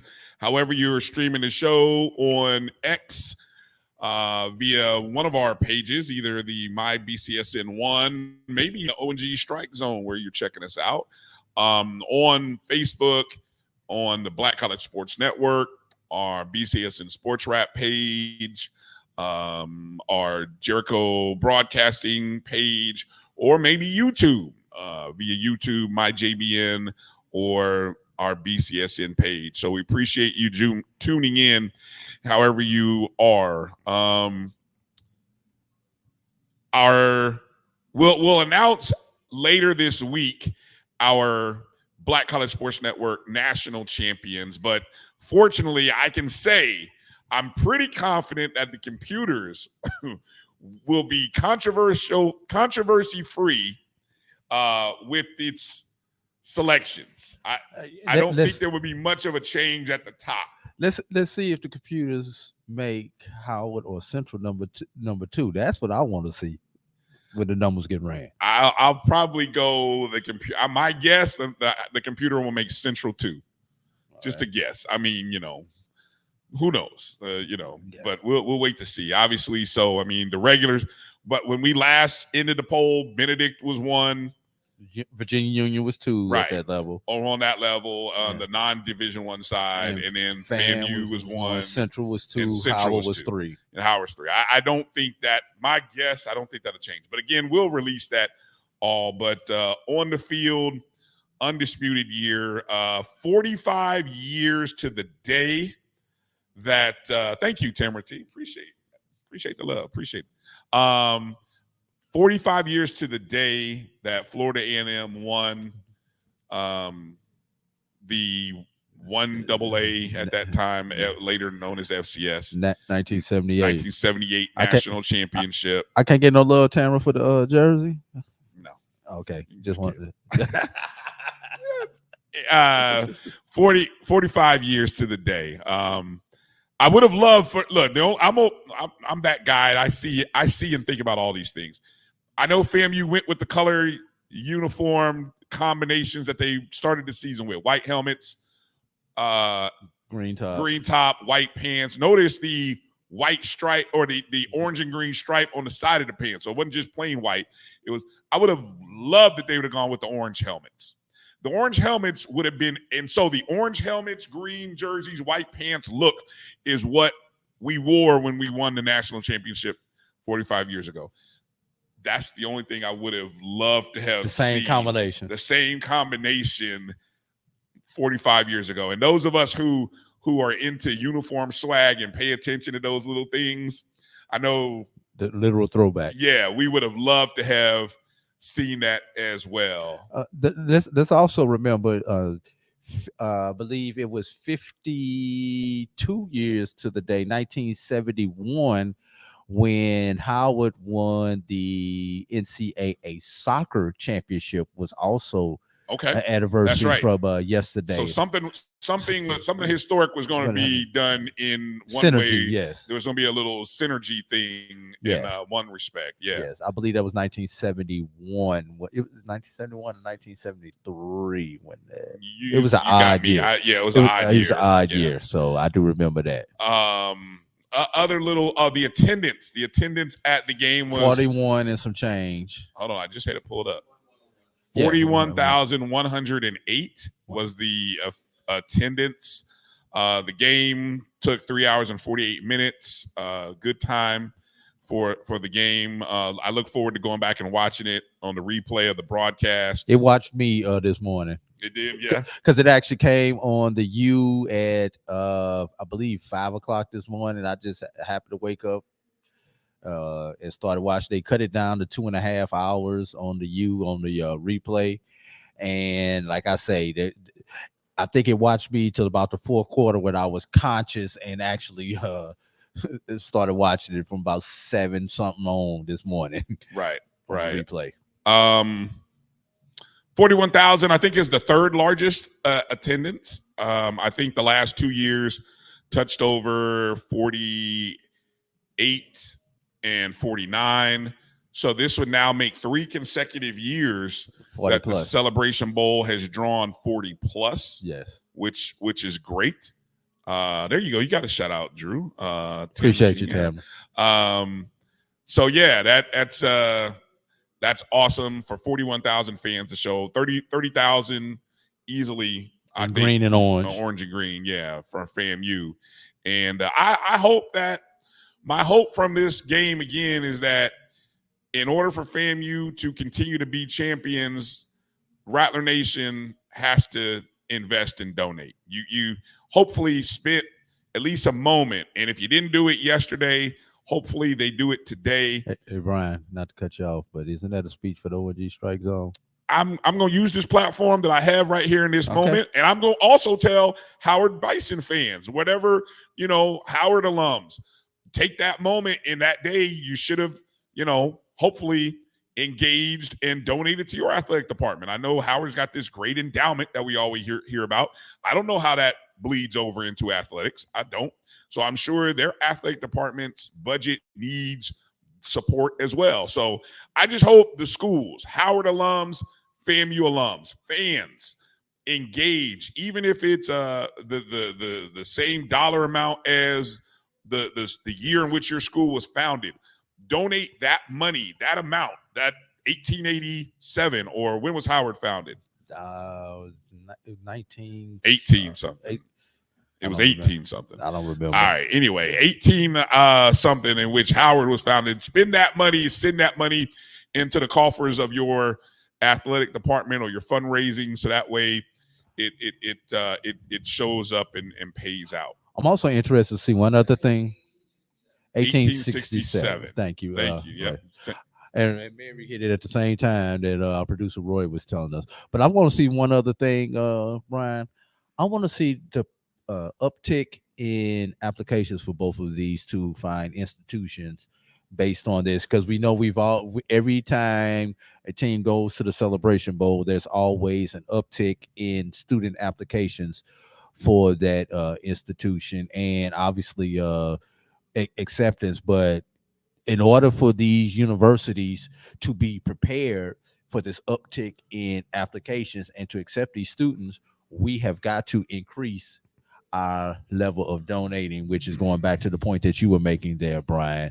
We have got to support these two institutions. And like I say, I want to see not only the raw numbers, but the percentage of uptick. Go one step further with that, Drew. How about making it possible for these students to live in dorms and on campus? Increase, housing. That's one of those things that I was telling you. Yeah, I'm talking about that. So the money you can increase. Look, the applications are great, but you ain't got nowhere to put them. If you don't have a place for them, or you can't create more class opportunities, what does it do then? Well, you need the professors, you need the classrooms, you need the other support services, everything that goes up with increasing the numbers. Take advantage of these opportunities, and sometimes it can be as simple as giving into. We'll get into later talking about the finances of this bowl and finding out how all of that works. I don't want to get into that today because but I think there is something. Yes, online classes are fine. Online classes are fine, but the true HBCU experience is on campus. And one of the things is online does not bring the same type of revenue to the institution that a on campus student brings. But let's also keep that in the same perspective. It doesn't cost as much to educate a student online as it does to educate a student on campus. So it has its good and its bad with the online classes. But if we're going to offer online classes, we also need to have the support systems in place for online classes. Right. And that CARES Act is gone there. So Blue Jacket for Life brings up a great point about the CARES Act that gave FAMU $99 million. That and a lot, and a portion of that ended up going into athletics. That's not there anymore, to my understanding, and not coming back. So we have to find other ways. We have to create other ways. Okay, we'll talk. You know what? Next week's show, Christmas wish list, our HBCU Christmas wish list. That's what we're going. So a lot of this stuff you might hear next week. And we're going to do our year-end show also, a wrap up. We're going to talk about some of that. We can try. We get some of it out with the way. Some of it we can try. Yeah. Okay, let's talk coaching news. Coaching news this past week, because we only have a little bit of time left and want to make sure to get into some of this coaching scramble that's going on. All right. As going into the week, last week when you did the show, and great job, by the way, you, if I recall, in the dark, in the rain. Yeah, you. I saw Jamie. I saw Coach Ferrasi.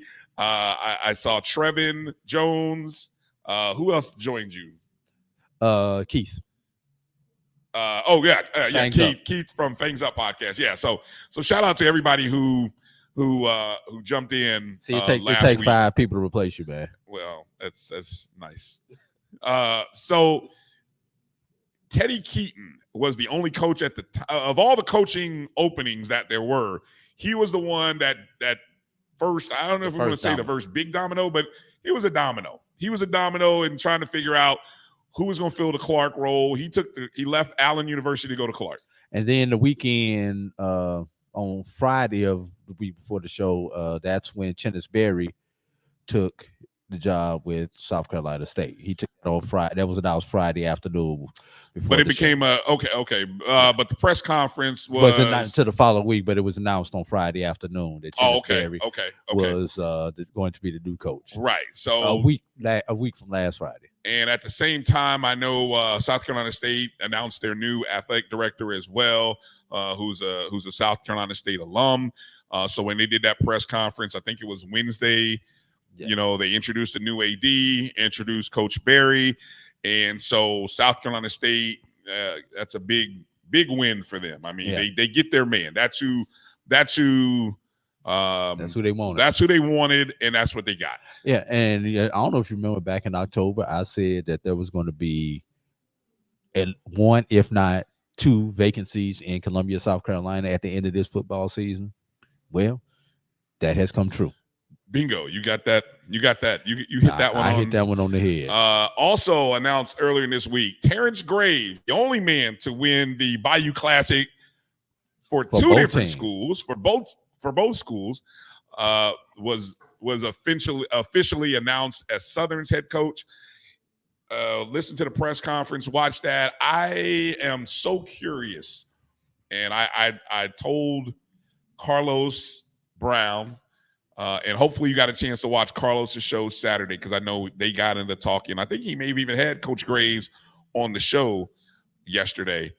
I don't know for sure, because I know because we were there for Carlos for a segment, and then we had to start getting ready, so I didn't get a chance to watch the last hour of Carlos's show. But I'm very interested, and that's an upcoming show. I'm giving y'all a heads up now. I'm gonna just do a podcast with him, Mo, and who else I said? BJ, because I want to understand Southern culture, because there were things that were said in that press conference that I was sitting there thinking, didn't y'all just have that with Eric Dooley? I'm like, y'all wanted Eric Dooley. The stuff y'all were talking, where did Eric Dooley go wrong? So look, you got your guy. They got a good. So the power of the fan base is maybe the big story at Southern. I mean, isn't that the same thing that happened to who? Prior to Dooley? Who? Yeah. Well, okay. That's a great, and that's part of the conversation. Yes, if that's what hurt Dawson Odoms. Or even who was there was an interim the whole year. Because Jason was originally a interim, if I remember correctly. He was initially interim, then he became the full time. I can't even remember the coach who was there. Jason something. He was there for a whole year. Now, when was Stump Mitchell? He was before Odom. But I mean, I just you want to understand the culture of a program like Southern, and so I think that's what I wanted to kind of to learn more about. So I think it's just as much a project for me to try to understand Southern culture and just try to understand what they're looking for. But they seem to like Graves. They like Graves, and the players like Graves. They like the whole hat to the side thing, and it's like, hey, we got our guy. So okay, congratulations to Southern. They got a defensive guy. Cedric Pearl, former Alabama A&M assistant, former head coach at Central State. He is now the head coach at Allen University. He'd been an assistant at, forgot where the past couple years. Where was he coming from?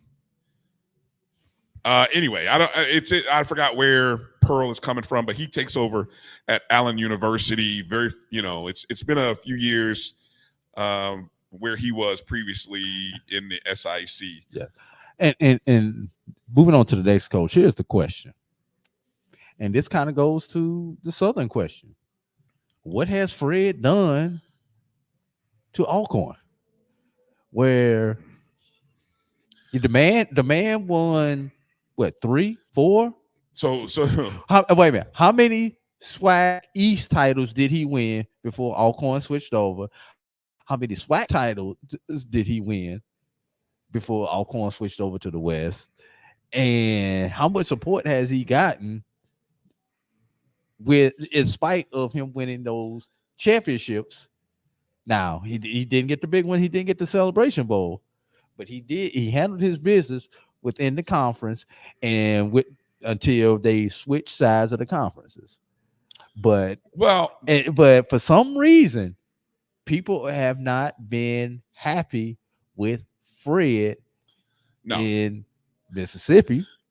So Fred McNair is in Norman, Mississippi, and now will he? Won't he? The wind is blowing him south. I'm saying he's gone west, more so west. Okay, southwest. Okay, yeah, southwest. So here's the thing: with Fred probably going to Texas Southern, yeah, who now is the senior, and with Buddy Pugh retiring, because I think we've seen the end of a generation of the long-time coaches. How long was Fred McNair at Alcorn? 9 seasons, including the COVID year? I believe he was 14 or 16 when he took over. I want to say it was 14. I think it was 14. I've got it right here because I had it pulled up earlier. Let's see. Alcorn 16. Fred took over in 16. Okay, so let's see. Fred is the 8 seasons. 8 seasons. Fred is the longest tenured coach in the SWAC. Right. So he came in and won, and he's won championships. How many SWAC titles does he have under his belt as the head coach? He won the 3-4 in a row. Yeah. Something like that. Well, they won the West 6 seasons in a row. Right. But I think the first 2 years. Grambling won the SWAC the first 2 years. Then Alcorn won the next 4, if I remember it correctly. Okay. Something of that nature. But because Grambling was in the first 2 Celebration Bowls, then Alcorn went for the stretch up until the pandemic. There had only been 2 representatives from the SWAC, if I remember correctly, in the Celebration Bowl prior to the pandemic. Grambling, and Alcorn were the only 2 representatives from the SWAC in the Celebration Bowl. You might be right. I mean, prior to the pandemic. Pull up the. I don't know. There's got to be a quick history thing you can pull up. But let me. Fred McNair going to Texas Southern is huge from a couple of points here. I think potentially. What that does in Houston, it's continually taking a step forward for Texas Southern. And if he takes that job, which by all accounts, it sounds like the money is going to be what he wants it. I don't think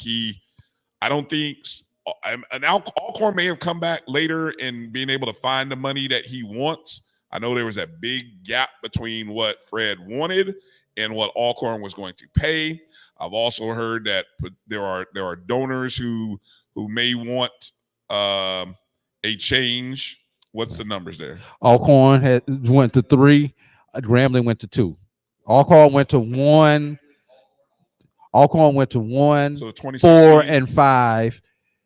Grambling went to CB 2 and 3. First Celebration Bowl was Alcorn, correct? Right. That was Fred McNair as the head coach? Grambling went to that would not have been that McNair. Was Jay Hobson as the head coach? Okay, yeah. So then he took over for the next year. Yeah, and then that's he went to Grambling came in and won 2 in a row.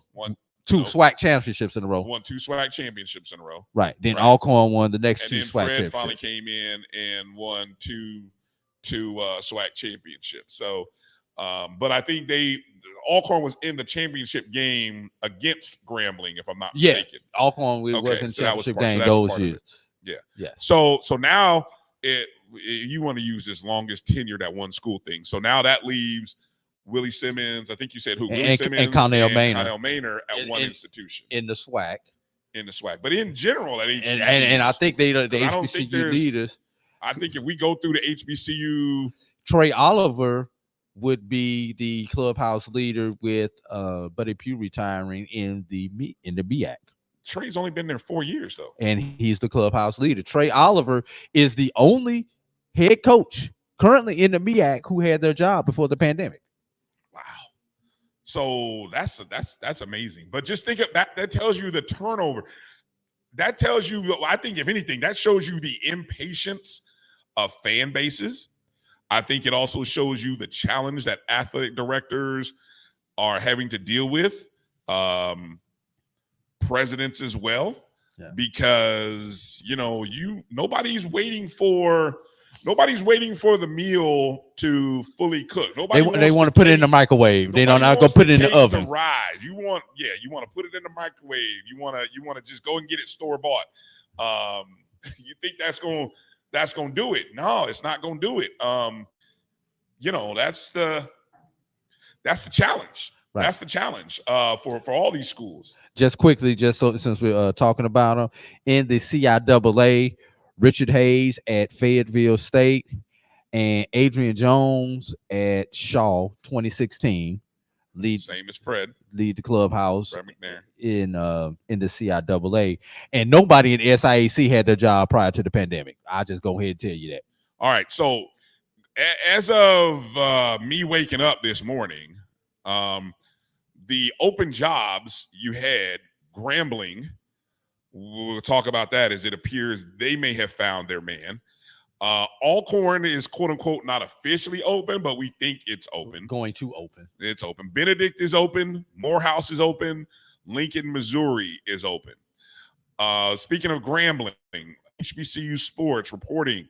I'm here reading an article from Ken Rashad. Ken says that Mickey Joseph is going to be named the new head coach at Grambling. Joseph is a former Nebraska interim head coach and a seasoned coach with extensive college football experience, that he will be announced. That appears to be Monday. Is that when the official announcement will come at 10 a.m.? Joseph, who served as Nebraska's interim head coach in 2022, led the Huskers to a 3-6 record during his time. Ooh, and then there's some other stuff in here about some interesting. I'm just reading right from the article here. He was arrested and charged with one felony count of assault by strangulation last December relating to an alleged domestic violence incidents with his wife, and was placed on administrative leave by Nebraska. Those charges were later dropped. Before his time at Nebraska, Joseph had significant contributions to LSU's football program, where he was part of the 2019 national championship staff. His coaching span of 3 decades includes stints at Grambling, Alcorn, and Langston University. As a player, he was a standout quarterback at Nebraska. He was a part of a team that won 2 Big 8 titles and appeared in multiple bowl games. So that is the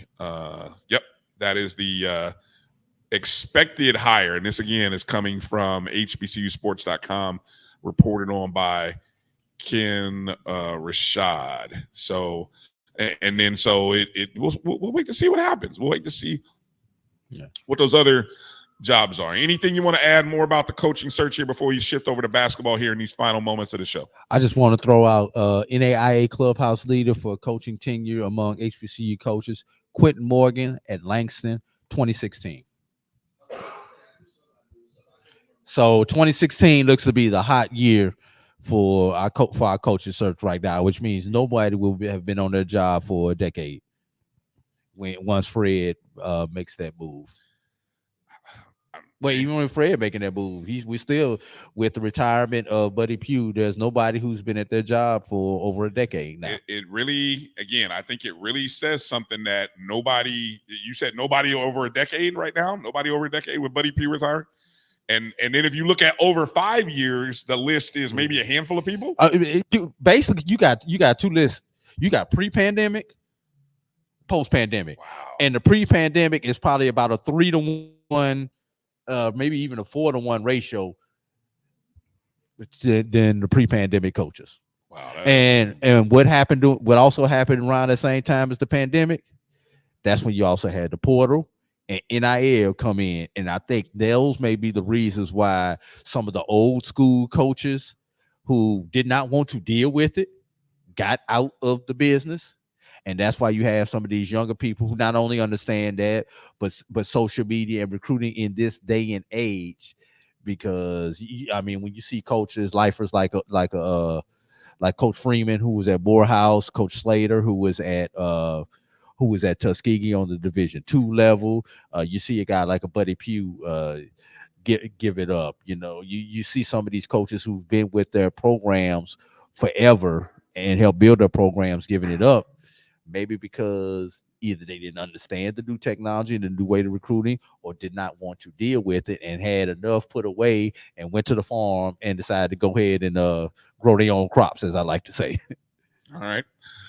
Okay, so let's transition here a second over to basketball before we get ready to end this show.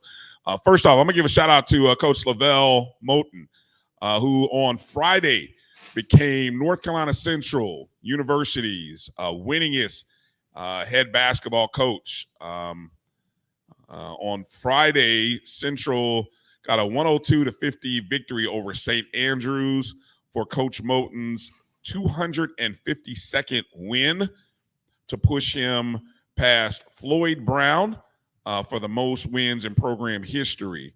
Brown won 250 games from 1952 to 1970. I'm reading here this article here from Chris Stevens over at HBCUsports.com. Moten, of course, has been the head coach of his alma mater since the 2009-2010 season. And if we get them in basketball, we don't get them in football. Yeah, I'm sorry. Sidebar. Hurry up. We got to get out of here. We got 3 minutes to get. We got 3 minutes to sign off. All right. So I'm just kind of looking here. Moten, of course, was a star for the Eagles under then coach Greg Jackson from 92 to 1996, scoring 1,714 points in 4 years and earning all CIAA first-team honors in 95 and 96. And so congratulations to Coach Moten on making history. Okay, some news and notes. Let's go. Let's talk. I just want to, let me see. I'm going to go through just a roll call of things here. Division II men's. Let's talk men's first. Okay, men's basketball. Did you know, you guys out there may not have known, Benedict College. Benedict is undefeated right now, 10-0, 5-0 in SIAC, currently ranked 12th in the nation in Division II, according to the NABC coaches poll, ranked 16th. Ranked 16th in the media. So Benedict College, undefeated team. Their next game is not until January 4th. I think they just played a game the other day. I think they played Miles on yesterday. They played Miles yesterday to pick up their 10th win. Of course, you will be able to see all of Benedict's action upcoming in their next home game. Defeated Miles 70-67. Okay, I was like, what are you showing me? I see an L there. I was like, what is that? Benedict, of course, part of the Black College Sports Network broadcast group. And Miles. We're talking Benedict College here. Benedict, you'll be able to watch all of Benedict's games. We got 1 minute. Their home games here. I'm not going to get finished in a minute, so I'm just telling you that now. Because you filibustered in by talking about some other stuff. But anyway. So shout out to Benedict College. You'll get a chance to see them upcoming here. Also, from the CIAA, how about Winston-Salem, currently with the best record in the CIAA men's, currently 9-3, 3-0 in conference play. That's right. Conference play is happening right now in the CIAA. On the Division II level. In the SIC Division II level. It's also happening at the NAIA level, where Langston University, our good friend, Coach Chris Wright, friend of the program, the Langston Light, he's off to another unbeaten start, Coach Drew. He's 10-0 so far, 5-0 in conference play. Langston, I believe, started ranked 4th in the nation, the NAIA preseason. I think they're up to 2. The latest poll that came out earlier this week, December 13th, they're up to number 2. Yeah, and their polls only come out every 2 weeks. Yeah, the polls come out every 2 weeks. So they are still unbeaten. Their next game is December 19th. That is Tuesday versus LSU Shreveport in Fort Worth, Texas at 2:00. I think that might be some kind of shootout thing that's happening. It's not a conference game. Yeah, because that's against that's a Red River Conference team, LSU Shreveport's in the Red River. Okay, so it might be one of those crossover. Yeah, which is where Xavier and all those Texas HBCUs are at. Okay. Speaking of that NAIA poll, Xavier University found themselves in that poll. They're ranked 21st, and Florida Memorial found themselves ranked 22nd. Xavier at that time had a record of 6-1. Florida Memorial at that time when that poll came out had a record of 9-1. On the women's side at the D2 or NAIA level, just a shout out to Fayetteville State. Big game happened yesterday between Fayetteville State and Virginia State. Fayetteville State came in with just one loss, 7-1. Virginia State was 9-0 going into that game. Notice I just gave it away. They lost. Fayetteville State defeated Virginia State 78-69 yesterday. So they gave Virginia State their first loss of the season after a 9-game winning streak to open. Fayetteville State now has an 8-1 record. Also, take note of Virginia Union. Their women are 9-2 right now, 3-0. So the CIAA women is going to be fun to watch at that level. Over in the SIC, take note of Kentucky State. Their women right now are 8-1, 5-0 in conference play. Miles women 6-1, 4-0 in conference play, and you'll be able to see Miles women right on the Black College Sports Network, as Miles is a partner school and will be broadcasting a lot of their games. Got to make a mention on the NAIA level about Maya Buchanan of Fisk University, who was the NAIA Women's Basketball Player of the Week this past week. The power forward recorded a double 20. 2020 game. A 2020 game. And then she had a double-double, if I also remember that in her other game of the week. Right. She had 26 points and 23 rebounds against Wiley College. Then she had a double-double, scoring 25 points and 10 rebounds double-double in all three contests. She posted a 57.1 field goal percentage on the week, added 6 blocks to her stat line, along with 1 steal. So congratulations to them. Last night was the Chris Paul HBCU Classic in Vegas.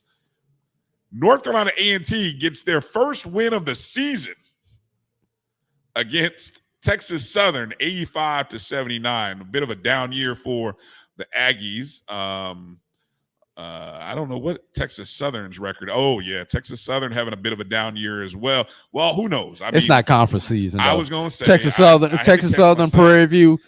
Come conference, one of them always going to be there. Right. So this was a game where somebody was going to get their first win. Remember, they came from 8 last year to win the doggone tournament. Somebody was going to get their first win. It turned out it was North Carolina A&T. What was the other game that was? That was Jackson State and Howard. That game watched me when I got back to the hotel. Who ended up winning that ball game? I said the game watched me when I got back to the hotel last night, because it didn't start until midnight Eastern. I think I saw Jackson State. Oh no, our girl Liv, Liv Antilla. I think she tweeted out Jackson State won that contest, if I'm not mistaken. Yeah, I did happen to catch her tweet about that. And I know Dr. Cavill is live on location in Las Vegas today. As he went from Atlanta to Las Vegas to cover the Chris Paul Classic. One thing in the men's basketball rankings, taking note of one thing here, Drew, in the SWAC, the conference RPI for the SWAC got as high as 24. It's now down to 25. So, you know, we need to see some teams kind of stack up some wins here. If I can find the MEAC here. So at 25, that puts us probably on the 15 line right now. Yeah, the MEAC comes in at 30. So that's probably that's first 4. Yeah, that's first 4 competition right there. Even though the MEAC really has won more conference games, but I think the nature of the wins from the SWAC teams has been considerably better SWAC has been a few Power Fives and group I guess we call them Group of Fives, or what do we call them in basketball? I always go with Power Six. Yeah, Power Six and bid majors. They've beaten other bid majors. Over on the women's side, the SWAC conference rating for the women is at 12. It was as high as 11 last week. Wow. So 12. That's what would you say? That's about an 11 seed, wouldn't you say? Go ahead, divide it by 4. That would be if you just went by conference, that would be that's 3 right there. But probably the first 10 spots are usually first 10 rankings.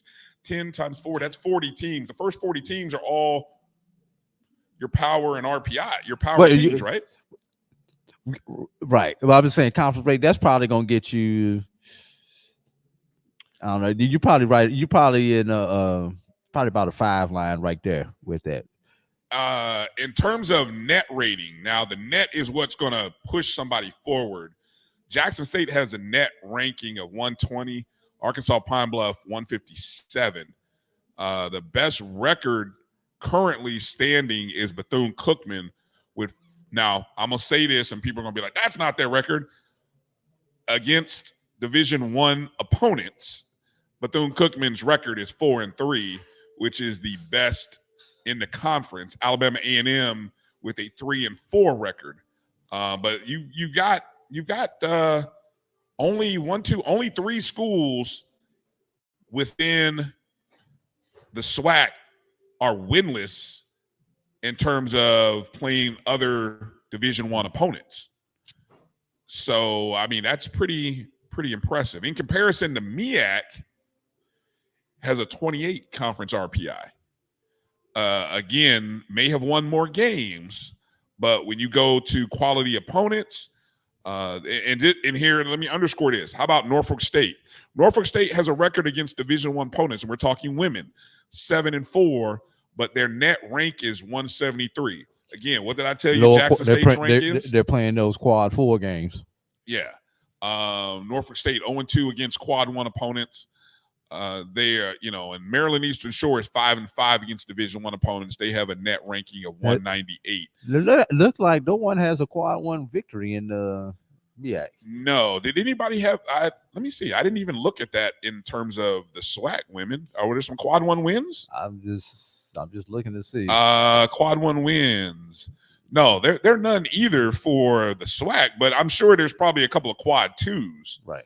Might even been some quad 3s. So what we'll do down the road here next week or the week after, we'll really open up the box and give you guys some more perspective on what those of you who aren't familiar with the net and how the rankings and seeding, because I think it's real important once we finish the non-conference schedule here in these next week or two, in the SWAC and MEAC and even over in the OVC where Tennessee State is, we can really kind of talk about projections for these schools. Yeah? Yes. All right. All right. Just a little bit of overtime. Just a little bit over 2 hours. Not too bad. Yeah. Let's get ready to get out of here. Pick up the show and get out of here. All right. Thank you. Bless you. Thank you to everybody and get me sick. Anyway, thank you to everybody who hopped in and joined us. I got my shots. You did. I did too. My flu shot, by the way. Thank you to everybody who jumped in and watched us. Again, on behalf of all of our shows and our host and our correspondents and our camera people, everyone who was a part of the Black College Sports team, I'm thankful for all of them, and I'm thankful for all of you for watching our content over these past 4 days, something like that, since Wednesday. Hey, Brian, maybe about Tuesday and Wednesday, we'll actually release our numbers and see what our numbers look like. We'll wait till they register in to see what our numbers look like. I'm not into all that, but okay. You think we're going to get 1 million? We just throw some numbers out there and let y'all respond to them. I mean, hell, let's throw a graphic. Hey, boss, let's put a graphic together and throw some numbers out there. I mean, hell, why not? I mean, everybody else seems to do it, and it kind of gets clicks and gets people excited and lathered up. So hell, why not? Why not we do the same damn thing? Nah, but for real though, we appreciate all of you. Go support. Take a look at the. I don't know. Did the boss ever run the banner with the ad promotion stuff in there?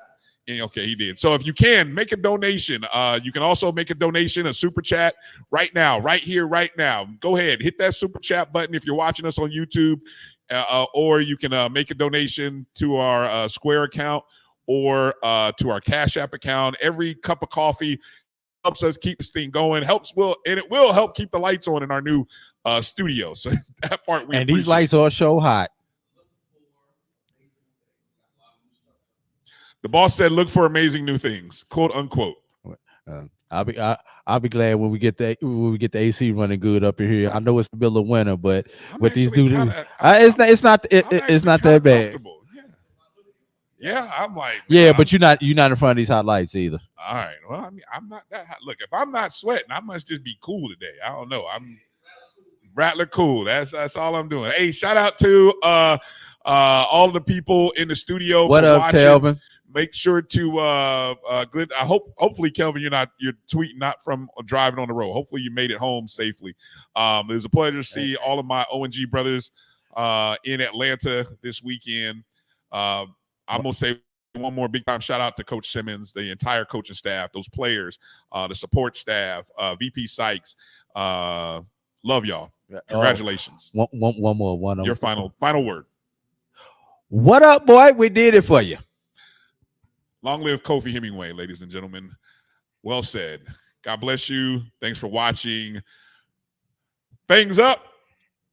A-Town down. We out. Drop a like. But you stay hard.